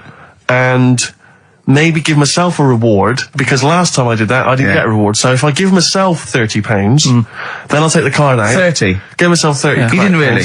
Well, I thought that's a good reward. And I went in, I handed the card in, I took Steve, that. And that's a little reward for me. And I'll tell you this, don't think it's evil, because I went in and I bought everyone a drink. Well, brilliant. Yeah, I didn't tell them I got the money free. Well done. Excellent. So probably gangsters are quite generous with the money they've stolen from other people. Yes, but someone's negligence, Rick, has lent... the thing is this, Steve, right? I believe it, except that buying people a drink, Carl. What do you think? Well, I kind of thought that when he said it, but then I thought, but they'll be buying him back. So he's still so in a way, he's still a winner. Yeah. Everyone's a winner in that situation, including the student, because frankly, if there had been a less scrupulous person who found it, they'd have probably helped themselves to a considerable sum. I cannot believe he did that. There was thousands and thousands of pounds in there. What if Beadle had jumped out and slapped you with his little claw and said, "We've been filming this merchant"? Well, so what? How old were you then? I don't know, 19, 20? Would you do it again, or was it just to get the world back for the old lady's purse? Possibly do it again, yeah. You're joking! Well, you've got to think of it this way. You've got to think of it as there was a lot of money in there, and someone less scrupulous than me would have taken a fortune. They'd have cleaned them out. Whereas I just took a small reward, which I thought was more than enough for someone's negligence. And I've returned the card. They've got the card back. Everything's fine. Think of someone else. I could have gone on a spending spree. I could have been buying stuff, all sorts. Yeah, but it wasn't yours at all. Yes, but they probably would have given me a reward. And because, sometimes people forget or, they don't give you a reward, I thought I should You had to take it go at your myself. dad for nicking a loaf of bread out of a phone box. Yeah, but that's because it's for old people, geriatrics and How stuff. do you know how old was your people who you were robbing from? It was on a student campus. Well. Wow. I think it was I thought it was excellent behaviour. I thought it was that's good, honourable incredible. behaviour. That's showing another side to him, isn't it? What would you have done, Karl, in that situation? And tell the truth. I might have helped myself a little bit. There you are. I don't know what this is helping yourself a bit. Like you say, just sort of, send them back and sort of say, If you find a £1 coin in the street and you can be bothered to bend over for it, then have it. But someone's cash point card or personal belongings... I'd let them know, though. Did you send it to them and say, I've service charge included. I've took that out already. No, I handed it in to the... You let them know? What do you mean you'd let them know? I'd say, you're lucky here. Right, I just took, I'd probably say 20, actually. Okay. Because that's just like one note. Sorry, right, okay. You are winding me up. No, I'm not. I mean, not for once. I mean, I know what Steve's like. He is tight, right? He is. And you know that, don't you, Steve? Financially, you mean? Well, no, I mean, just the way you are. You're very sort of, you're not wasteful with your money. I'm careful. No, I'm not wasteful. Absolutely right. No, but to the extreme. Not towards the extreme. Not towards the extreme. No. Look out for the pennies. The pounds will take care of themselves. All right? Simple to remember. Good advice. Yeah, all right? But the thing is, right, I know that I take the mickey out of you for, like, the way you look and stuff. Sure. Right? Well, I'm right back at you. But the thing is, you can't help that. Absolutely. But I'll tell you something that women don't like. Sure. And it's fellas who are tight with the money. Sure. I'm not frugal with money with ladies. I'm frugal with money with you. Well, I've got no reason to splash money out on you. I've never seen you splash money out. Well, you've never been out with me. Steve, have you ever splashed out on a lady? No, but I hope to one day. The right lady. Play a record. Blur. Out of Time on XFM 104.9. Ricky Gervais, Steve Merchant, Karl Pilkington. Talking of money, Steve. Look at this, right? It's in the paper. A wife has had her beauty insured for £100,000 in case she grows ugly and her husband walks out. Nicole Jones, 26, of Chipping Sodbury, Gloucestershire, says £200 a year, pays £200 a year for a policy. She arranged it as a present for her husband Richard. Her beauty will be judged by a panel of builders.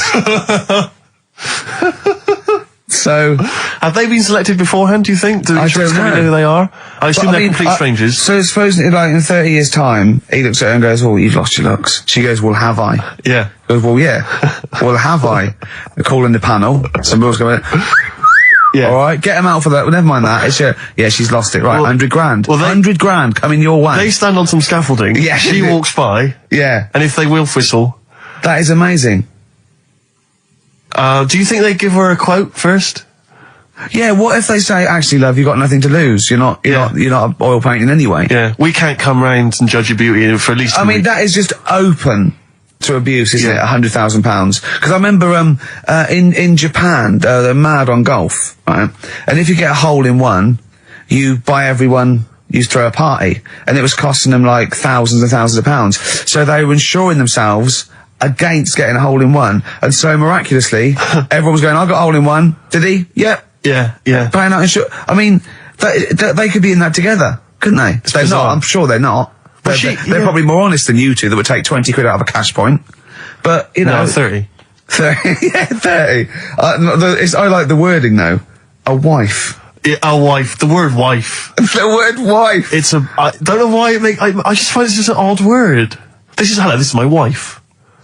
Hello, the wife. Yeah, the wife. My wife. It just seems a word that you have to say if you're 60. You can I know. Have you met the wife? And even then, ironically, unless someone, you don't know exactly, are you married? Yeah, my wife is from, you know what I mean? Yeah, that makes sense, but it's the wife. People go, "Oh, better get back, I'm eating the wife for dinner." But especially when you know them. I remember bumping into friends of mine somewhere at a party, a couple that I knew, and I'd known both of them before they got married.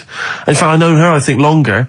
And I said, "Where's so-and-so?" And he went, "Oh, the wife will be along in a minute." And it's just this notion that, you use her name. I know she is. I know her name. The wife. I used to call her by that. Why? It's like someone going, "You know I'm married. You know I'm married." It's like showing in the off. eyes of God, we are wed. Exactly. Yes, that makes me more of an adult than you. It's the ownership. Yeah, it's like going, "You know I'm a real man. I've got a wife, and here she is. She's my wife." I find there's the words that I find hard to say. In a shop, I could never ask for wet ones. Do you know what I mean? If I have to go and ask for wet ones, I won't bother. Or toilet duck. Another one I have a problem with, I never say, Snickers. Why? Don't know. I think it's I grew up with Marathon. Yeah. See, this is so pathetic, I still get embarrassed buying toilet paper. Really? You know, if you go into like a 24-hour shop just around the corner, not a supermarket, big shop, but if you just go in there and you're just maybe buying some milk, a chocolate bar, because it's like they know what you're up to. No, but they know you're going to use it to, when you're going to the lavatory at some point. It's too intimate. But you just go, "I know what you're thinking, I'll be using this after masturbation." Thus saving all embarrassment. It goes to the porn bag, don't you? Elvis Costello, Alison, from way back on XFM 104.9, a retro cut. Indeed. Wow. Up to the modern day, the newest game show around, Rockbusters. Isn't there a jingle? It'd probably be something like, "Oh, Rockbusters." It would be very, along those lines. I've got to work it out, but I mean, let's go with that for now, and then we'll be ready next week. Excellent. The prizes, once again, sourced by Karl Pilkington. I think it's been in the prize bag before, Karl, but good to see it back. The best air guitar album in the world ever. Do they keep sending it back? Is that just fun? It comes through the window, tied to a brick. Actually, there's a lot of good stuff on there. There's the Kinks. Knopfler? Is there Knopfler? Knopfler, I believe, is on there. Is Clapton anywhere to be seen? Definitely Clapton, I would have thought, a Deep Purple. We got Quo, Skinnerd, Mac, Snake is there, Straits, excellent, and there's all sorts on there, obviously. Yeah. This is always an odd choice, but fair enough. This is the current album by the Yardbirds, their first studio album in 35 years. So the new music station XFM giving away that. Excellent. I suppose it's new music in some ways. A Smash Hits compilation. We got stuff on there. It's Aha, it's Curiosity Killed the Cat. It's all the old favourites. Plus 2 DVDs. Columbo. What Columbo? It's got a couple of classic Columbo episodes there. Suitable for framing. One of the best TV programmes of all time. Why do I get... You can always tell immediately who the villains are. Suitable for framing. I'm assuming that's some kind of art dealer. Maybe an artist. Candidate for crime. Presumably some kind of presidential or political candidate. That'd be good, I'm sure. Columbo. I mean... Stab woman. That was my favourite episode. Stab lady wife. I mean, to be fair, I'm not sure why... Who would buy a Columbo DVD? Like, you can't find it on TV. It's on now. It's on now. I guarantee, because someone could maybe email in, is there an episode of Columbo on now anywhere that got cable or digital? I think it will be. Almost certainly. But it is great. And the other DVD here is Cruise of the Gods, which was the one-off TV kind of comedy film that was on at Christmas, featuring Rob Brydon and Steve Coogan. It's good. Williams. There's a few gifts there. Not bad. Right, now we get to the real deal. Okay, this is what everyone tunes in for. This is Monkey News, I think. Not the music. Go on. Well, here we go then. Yeah. 3 cryptic clues and that, and just work it out. Cryptic, but easy as that. Email in. It's email in. Right. Well, what's the email address? ricky.gervais@xfm.co.uk. Well, don't say that I know it or care. I think. So the first one, he's got American coins all down his spine. Right? He's got American coins all down his spine. What band's that? What artist is it? Email in. What does it begin with? What? N. I know it. I've got it already. Right. That's rubbish. Too easy. Yeah. Right, Go on second next. one. Jeremy Beadle has got arthritis. Right. Jeremy Beadle has got arthritis. Yeah. That's the second clue. The initials there. SLF. Right. SLF. Jeremy Beadle's got a little bit of arthritis.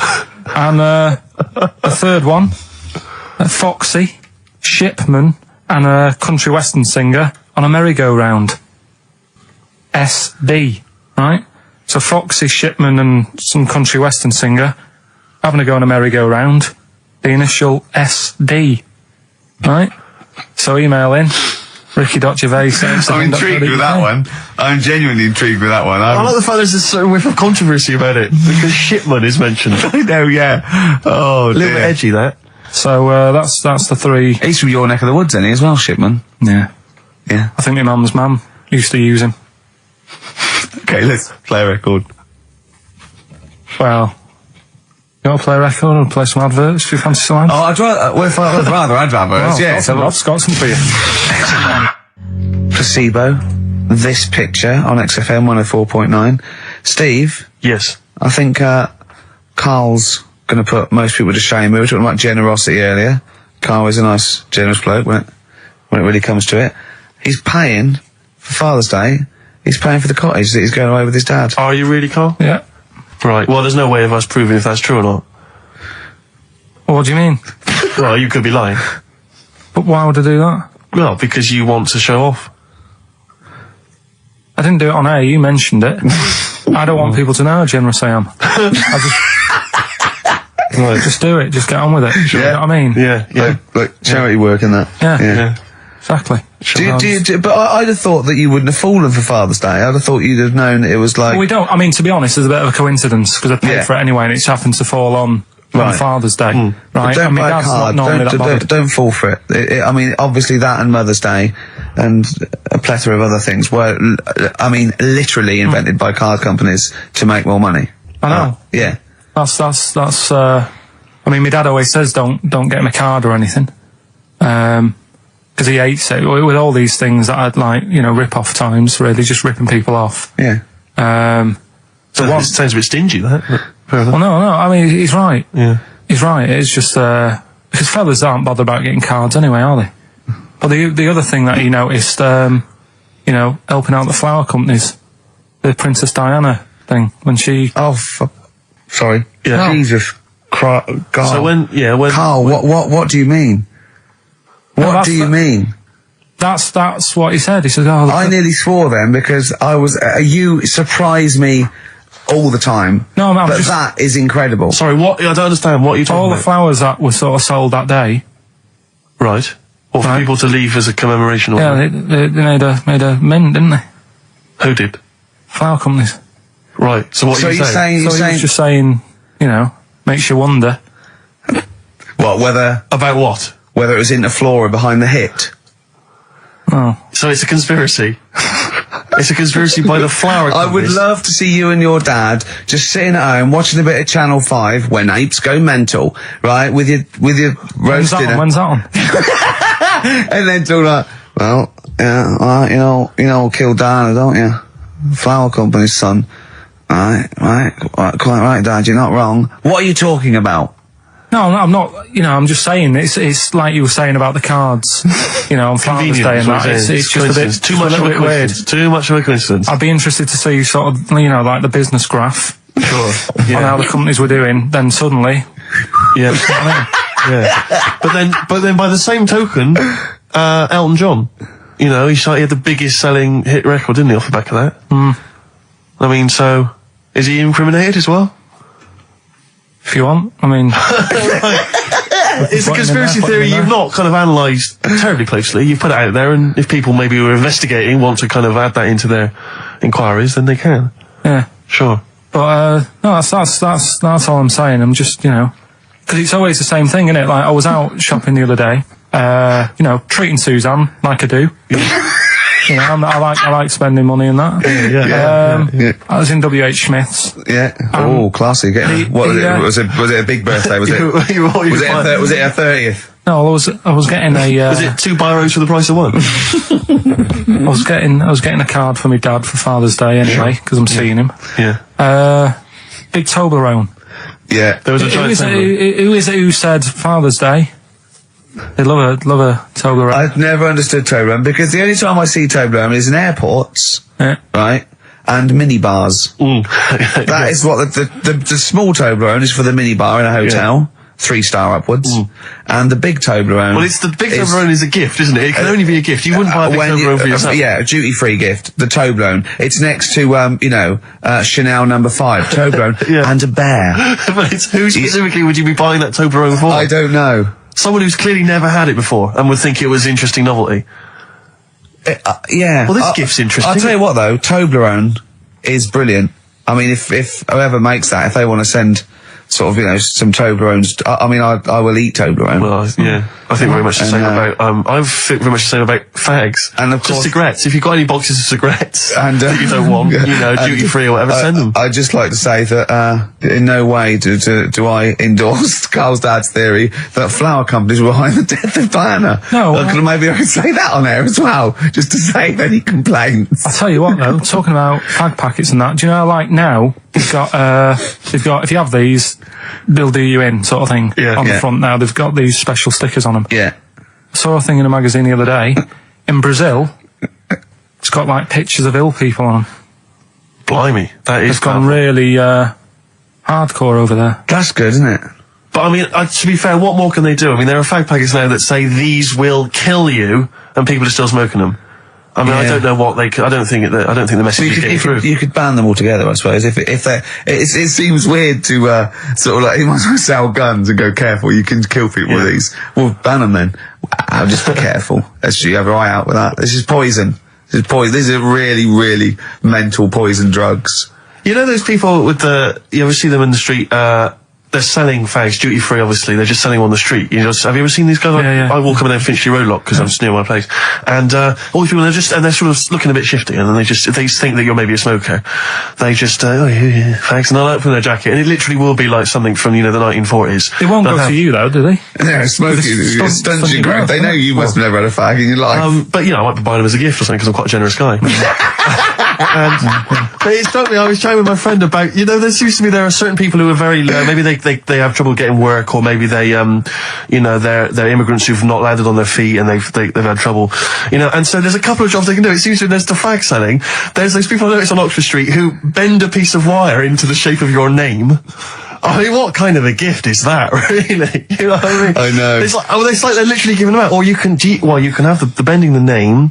You can be selling those things that you throw at the wall and they sliver down. At Dover? Yeah. What are you doing? I'm a trained carpenter. Right. Can you write really small on a piece of rice? I could try. Could you write those names on a piece of rice? I could try. It's quite tricky, but what about the rest of your family? Well, that one's only 2, but he could be trained. He's got smaller fingers. Okay. Do you want to sell some knocked off perfume? How about that? Again, we'd like to apologise for any inadvertent racism. suggestion that Lady Diana was killed by flower companies, or that Steve makes a habit of stealing from cash points. What about XFM 104.9. a picture of Rick Waller on the front of a bargain bucket?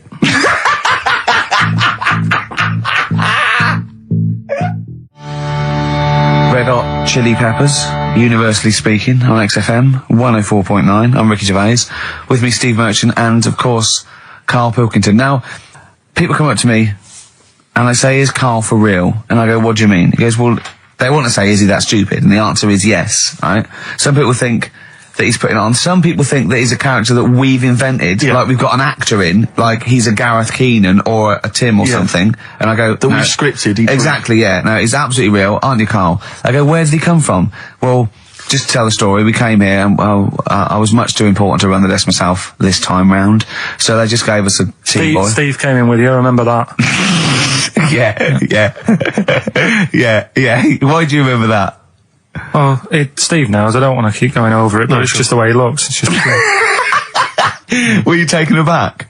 a little bit. Yeah. Right.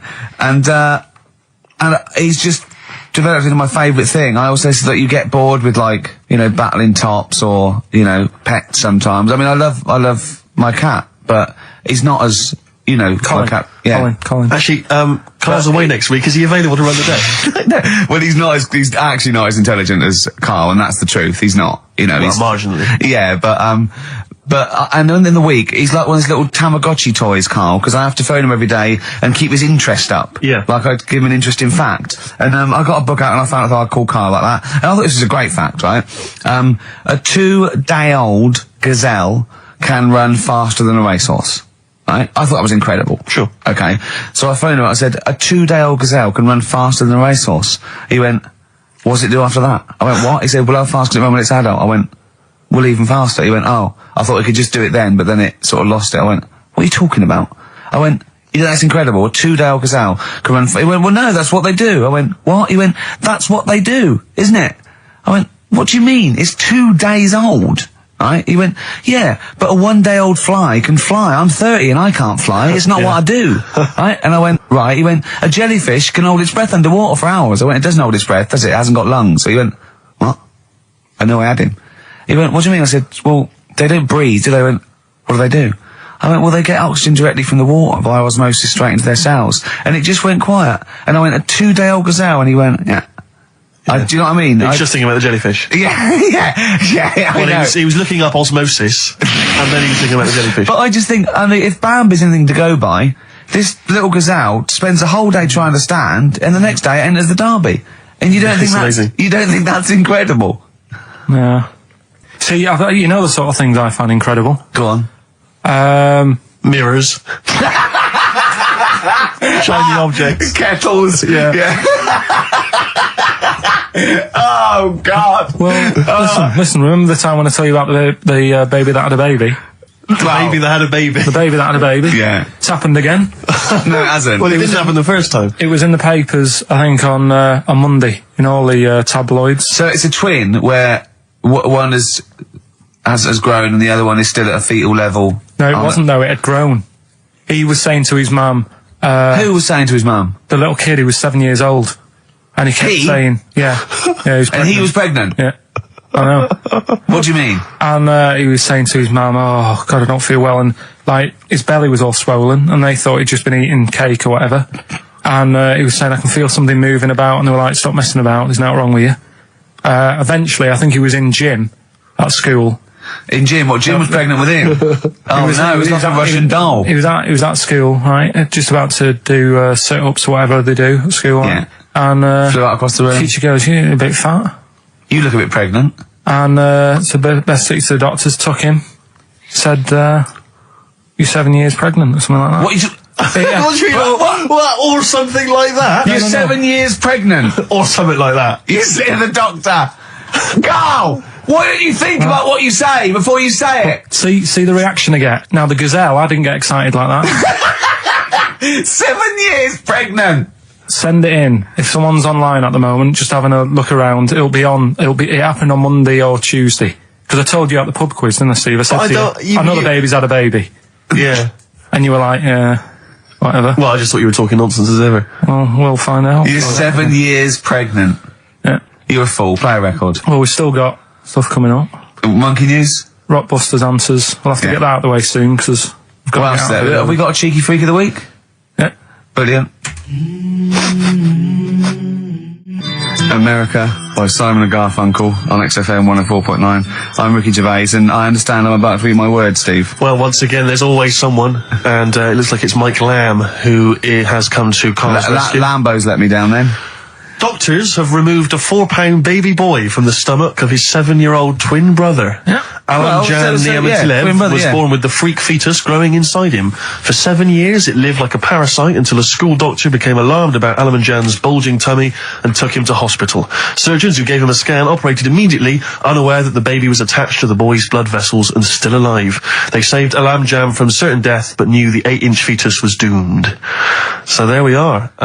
Boy pregnant with his own twin brother by Barbara Davis. That was in the Mirror, apparently.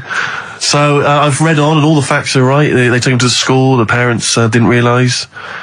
And that isn't even this week's Freak of the Week. I mean, that's You got that for free. You got that. You can have that. That's the free freak of the week. free freak. That's, you know, that's giveaway. That's like 13.5% extra. Yeah. You know what I mean? That you might get with hairspray or something. So that, I mean, if that's just the throwaway freak of the week, there are 2 freaks of the weeks there. If those 2 freak, I can't wait to see what the actual freak of the week is that people are paying for. Is it incredible, Carl? I'll tell you what. Something else you can have for free. Go on. Another sort of freaky thing, right? I was watching this program in the week. Right? What? I don't know what it was. But it was about, I just saw this little fella on it, right? What do you mean, little fella? He was doing this history thing, Oh. right? Yeah, I know what you mean. So is this that he's found out that a Viking was a bit like him? Yeah, that's it, yeah. He was boneless or something, or he's... Well, that's the weird thing. What do you think of that, Steve? He's what? He's boneless? No, he was called Harry the Boneless something. Yeah, but you know what you're going to get there, don't you? That's what I mean. Always have a name, Elephant Man, you know. Harry the Boneless. Where is he? You know what I mean? I'm meeting someone, waiter, what's his name? He's called Harry the Boneless. He's over there flapping around. Yeah. He's over there in the bucket, having noodles. That's what I mean. But, do you reckon you could do that? Do you reckon you could have your bones taken out? I love talking to him! He's brilliant! It's like talking to a 5-year-old. I was asking Suzanne when she was watching it, and she was like, ask me later. Yeah, brilliant. She wanted to know about, What do you said? You watching this programme about history, right? About Vikings. Something like that. You turned to your girlfriend and said, do you reckon you could have your bones taken out? Yeah. I love that. I mean, that is why you are my favourite. What do you mean you think you can have your bones taken out? Firstly, why would you have your bones taken out? If you've only got a small flat or something, and there isn't much room, Yeah. right? And what I mean is, would all your organs still do the stuff? No, they wouldn't. You'd just be mush. Listen, I'll teach you something now, right? The skeleton, right? Spam. Yeah? Support, movement, anchorage. No, support, protection, anchorage, movement. Spam. That's what the bones do. Yeah? You couldn't stand up. You wouldn't be protected because they protect his rib cage, skull, of course. Anchorage, everything holds onto it. Every muscle is tethered to pull against something, like a crane, a pulley system, so you wouldn't be able to move at all. Do you know what I mean? So you'd be in a bucket. There'd be nothing. Well, you'd die immediately, obviously. No, you can't have your bones taken out, Carl. I mean, why do you need to ask that question? Sorry, but Boneless Bob, or whatever his name was. Harry the Boneless. he presumably didn't have any bones. I mean, that's why he had that name, obviously. No, he did. No, he's got the name. Yeah, exactly. No, he was just...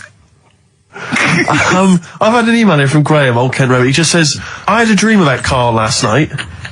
Can I sue? I've no idea what he looks like apart from the boldness, and yet he turns up in the middle of my dream. I don't need this, it's harassment. Yeah. But people are having dreams about you now, Carl.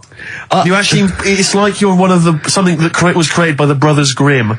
I had a dream. You know when people used to have anxiety dreams, they had like exam or something, like you suddenly go to school and you realised, oh my God, you didn't have your trousers on, or I had an anxiety dream. I assume we started off an anxiety dream about The Office, about filming The Office, and we had to film in HMV, but someone hadn't cleared it, and so we had to find an R price. And I went, oh, okay, that'll do. And as I was walking there, right, I didn't have any shoes on, which is like an anxiety dream, but I looked down and I went, so what?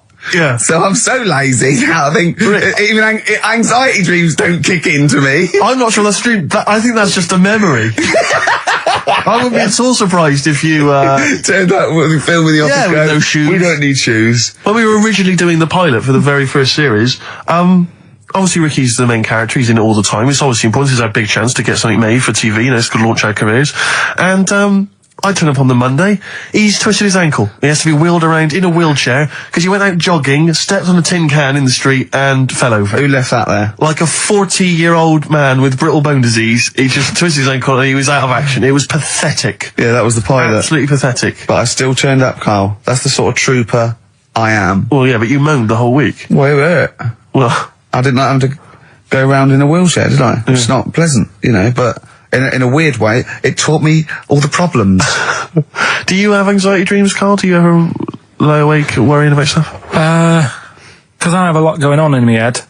Yeah. I don't have that. What do you do? Rent it out to people? Is it two monkeys swinging in a tie at the moment? Yeah. I just don't have that many dreams. No. I love that. I love the fact you don't have that many dreams. Well, you haven't had a decent night's sleep since you were 14, according to you. 12. Really? Yeah, so I know what you meant. I know what you mean though now, when sometimes you're so tired, because I'd forgotten that. You're so tired and you think, well, I'm so glad I don't have to go out tonight. I'm going to go and just lay on the couch and then go to bed. Yeah. Have you had one, Steve? Anxiety dreams, I do have them periodically, yeah. It used to be a lot of, things like running to get to school in time, but, suddenly your feet are running in treacle and you can hear the school bell and you I haven't had them for years. I just haven't had an anxiety dream for years and years and years. Don't know. I just don't care. No, you just genuinely don't care about anything. This is the problem. You've just got to a point now where nothing bothers you, really. It's like you're just too lazy and disinterested in anything. This show, your career, my career, Carl. No, I never give up on Carl. So, Carl, so this little Harry the Boneless, what was your point? Was that really your point? You wondered if you could live without bones? Yeah, I saw the little fella on this programme. And the presenter? Yeah, and he was a small fella and he was talking about Harry the Boneless. And I thought, that's interesting little bit of science stuff. Yeah. Yeah. Well, yeah, that's about it on him, really. All right, well, that's just another bonus cheeky freak of the week, isn't it? That's not even the freak of the week either. No. That's still to come. So you've had a pregnant Siamese twin. I know, it's been mad in You've had a boneless fella and another fella talking about him. They're not even involved in freak of the week. No. This is getting mad. Play a record. Let's play a record. Let's have cheeky freak of the week afterwards, shall we? Yeah. Current single from Nick Cave. Can we do monkey news first? I'd rather have a cheeky freak of the week. Nick Cave and the Bad Seeds, He Wants You. Brilliant. Yeah. So, Carl, off you go. Well, we're not going to do freak of the week here. Okay. Right? Because we've done quite a bit of that in the last 20 minutes. We've OD'd on freaks, you think? Yeah. Sure. We'll just shift it a little bit. Okay. And I don't like to keep saying, don't want people to be thinking we're sort of taking the mick out of anyone. No. Right? Because we're not about that. I feel like I can do a little bit of it because I work with you, Steve. Yeah. Right? Sure. It gives me that right. It's like a care worker. Yeah, I understand. Well, it's like that thing of you can't be homophobic because I've got a couple of gay mates and stuff. Sure. I think it sort of gives me that edge. Yeah. Right? So you're not freakophobic because you work with Steve? Yeah, that's right, yeah. So, yeah. Okay. Well, by that token, I should be able to sort of slag off, the mentally ill. Or at least mentally handicapped. Now, there's a term you don't hear very often. In 2003, there was the mentally handicapped. No, I don't know where to start. But I'd like to apologise for the Lady Diana stuff, the term mentally handicapped, and any inadvertent racism that we may have stumbled over. What's the actual term then? Is it retarded? Right, come on now. Oh, chimpanzee that! Monkey news. Earlier than usual. I'll have to save this link now. Monkey news. We've done a lot of stuff, right, on monkeys. And most of it has been... Is bollocks. No, has been like happy stories. Oh, is this it's not... Is this going to be like our tune? Our monkey tune. Simon Bates and welcome to our monkey tune. No, but do you know what I mean? We've done stuff about a monkey that robbed a bank. Yeah. Why is that happy? He had a great life after that. Right. What, in Marbella? Yeah. Right, we did the one who saved someone's handbag in a railway station. We've had a lovely marriage, couple of marriages. Couple of monkey marriages. Yeah, There was the one who got a job in a railway station. Yeah, the hairdresser. The one who set up a business in Spain. I don't even remember that one. I'm willing to believe that happened. Go on then, Carl. But anyway, yeah. So today's isn't that happy really. It's about some monkey. I think it was a chimp. Who's an ape? Go on. He tried to. I mean, the story sets off at a sort of a weird thing. Yeah. It's something about he went to Russia to do some business. What are you talking about, Carl? It jumped past that bit though. It didn't start there. What are you... Do you know what I mean? It didn't tell you what he was doing. It just said, there's this monkey, went to Russia. To do some business. I know. Do some stuff. I don't know. Bit of monkey business. And, anyway, didn't work out. So, they were furious. We wanted a surgeon, you send us a monkey. Anyway, ended up being homeless. Oh. No, you're joking. It's taking a turn for the worst. What, couldn't even get into like a tree hostel or anything like that? That's the problem. And, God. ended up homeless. Got in with some tramps. I don't know where to start. Come on. Yeah, so he's knocking about with some tramps and stuff. Sharing drink and what have you around a little fire. They broke into some home, not sort of squatted. Right, so not homeless anymore. Problem was, he had a roof over his little area he had. Yeah. And he goes, oh, this is good. This is, we're having a good time. This is sorting me out. Yeah. He had his He mate. said that in Russian though. What was he eating? I don't know. It didn't say. But they're in this house. Well, he could only be eating sort of like, fruit, nuts, vegetables. They classically sort of don't eat, pork pies and... But they've got McDonald's in Moscow now, so... Sure. You probably chow down on that. Yeah. Anyway, there was a bust. There was a bust in the flat that they were squatting in. All the other tramps sort of knew what was going on, legged it, left little chimps out there, got arrested. And they thought it was a real fella at first. They were like, get him, he's obviously just a scruffy bloke who hasn't had a shave and stuff. Yeah. Hasn't shaved his back for a while. Or his face. Yeah. His head. Got him down the station. And the boss was like, what's going on here? We've got a monkey here. He was like, what? So you arrested a monkey? Well, so the arresting officers hadn't noticed all the way to the station that he kept slipping out of the handcuffs and was going for the entire journey. They didn't notice till they got there. What, did they put a hood over his head maybe and just like, I don't know. I'll give you the story if you want.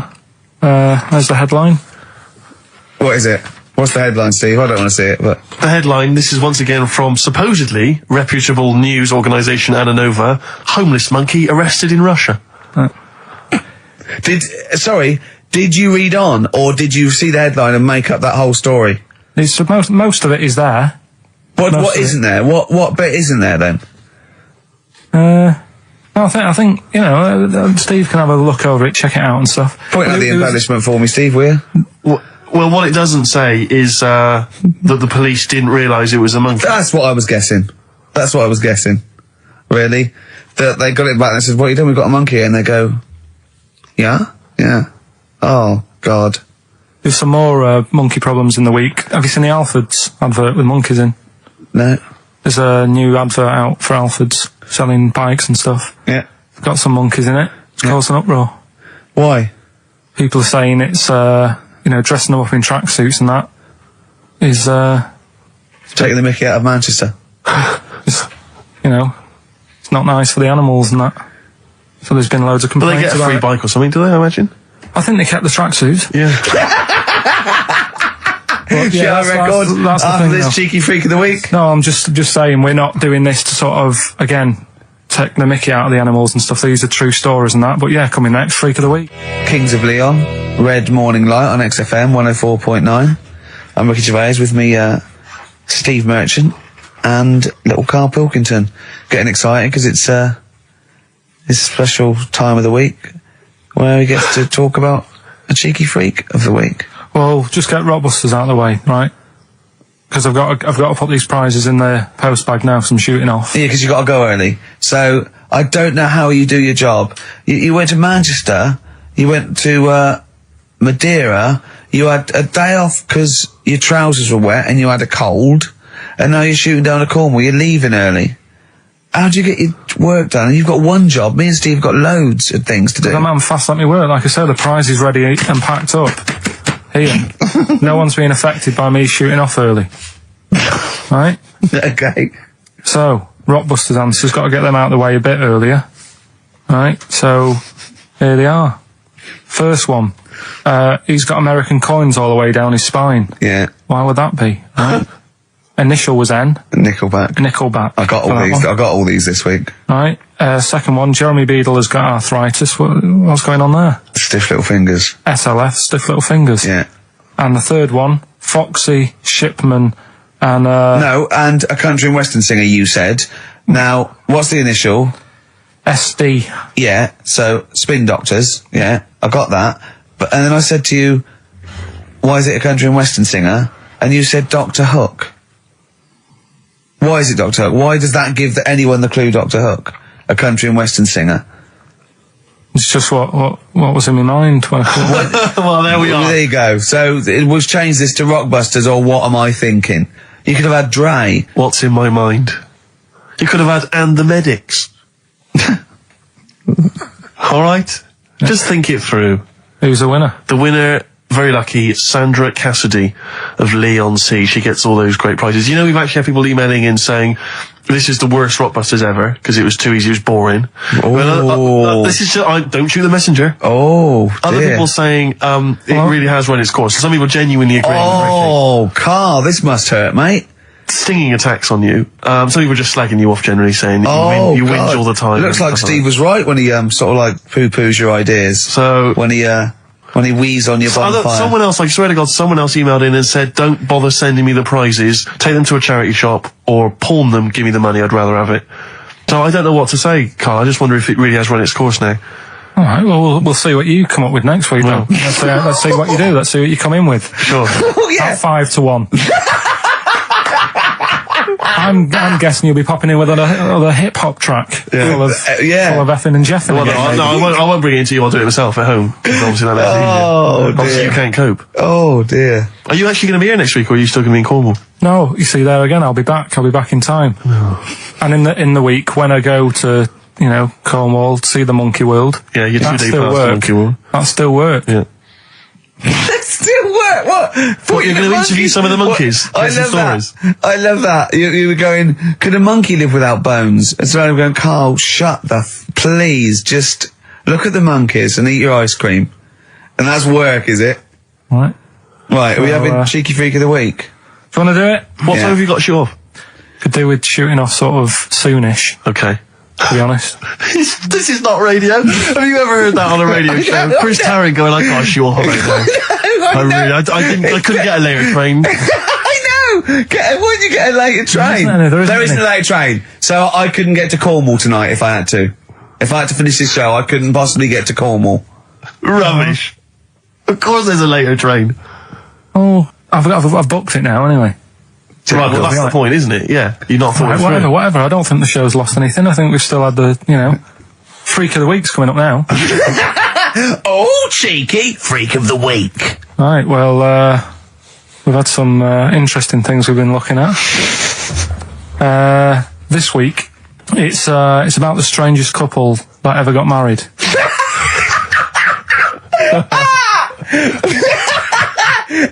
And we've had 2 sets of chimps, so it's stranger than that. Oh, it's not Dale Winton and Nell McAndrew, is It's it? not your parents, is it? Well, we're going back again to about, I think this is about 19... Something like that. 1940. Yeah, well, whatever. Yeah. Strangest couple, a fella, right? He had skin of a lizard. Yeah, the skin of a lizard, okay. And the woman who he Which he married. used as a condom. The woman who he married. Airiest woman ever. Right. And that was their act. They used to tour the world, and they'd say, it's like, a couple who've met, they're having a great life. Let's get them out on stage, here they are. And they'd What do pop you mean out. he had the skin of a lizard, first of all? That's what he said. He had some sort of some illness. So he was called Lizard Man, and you like that because it was good description. I thought that's good. I'm here, hello, dude, we booked a table for 2. Who are you meeting? I'm meeting Lizard Man. Oh, he's over there.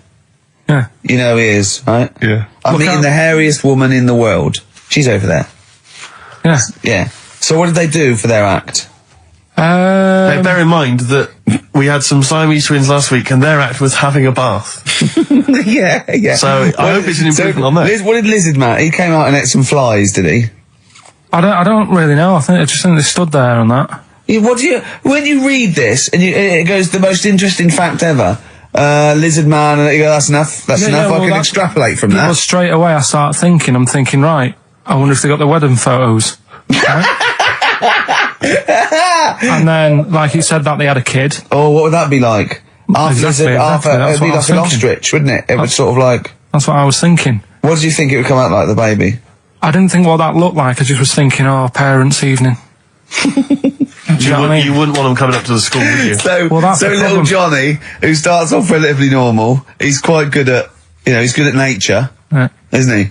And his mum and dad come into the room and they'd be looking around, wouldn't they? Well, it's always like that thing at school when, like, you find out your mate's mum and dad are really old. Right, Have you ever seen that? Yeah. When you go, your gran and granddad bought you? Yeah. Your mum and dad. Yeah. And you go, oh. It is weird. What's that we're talking about?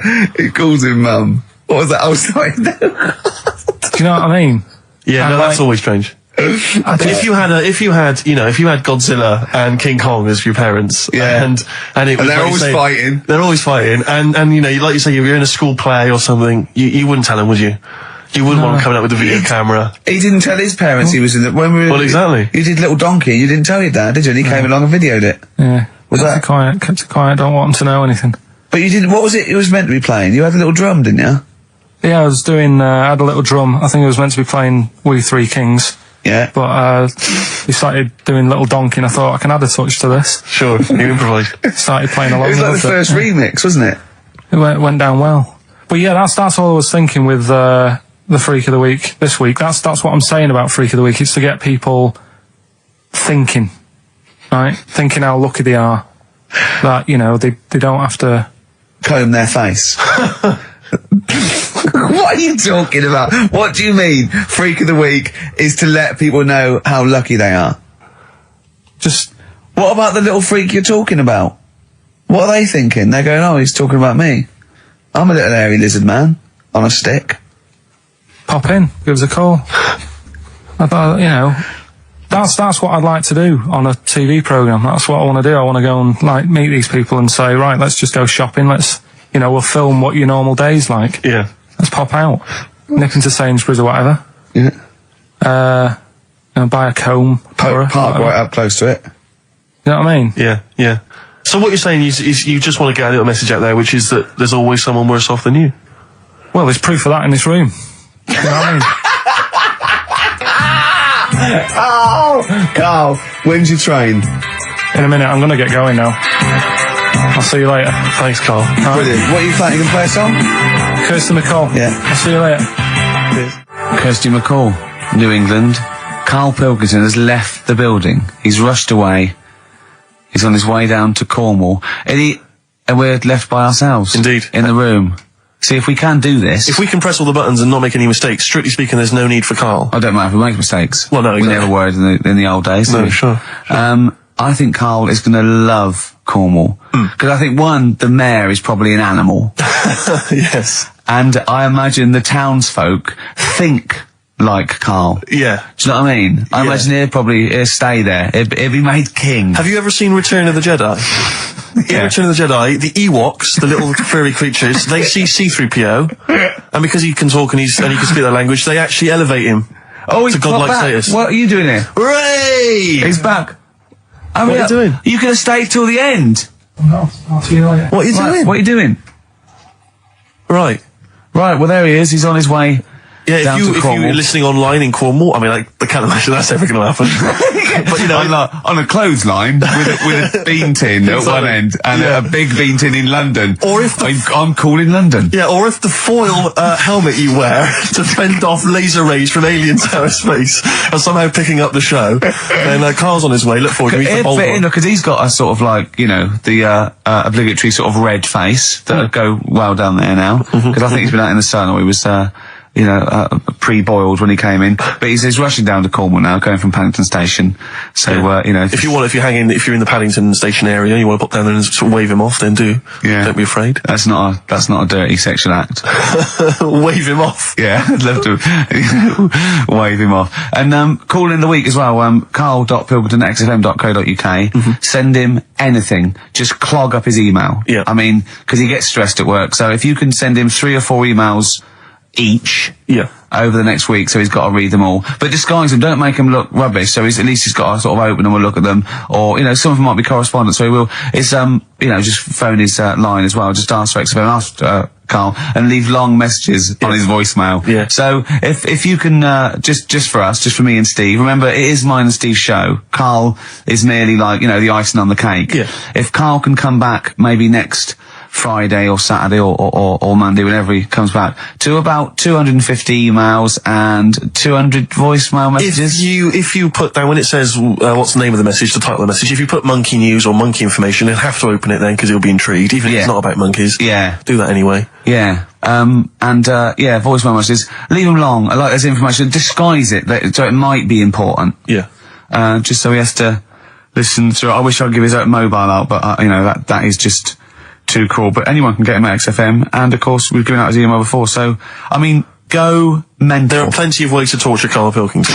I mean, we're doing all we can on a Saturday, but we're only 2 people. But we're only 2 men. You know what I mean? So listen, go berserk. We'll be back next Saturday, and we'll leave with a song for the lovers, song for the ladies, whatever. It's a beautiful track. A song for the sunshine. Song for the Sunshine. It's Lily White by Cat Stevens. And we've done it. We don't need Karl.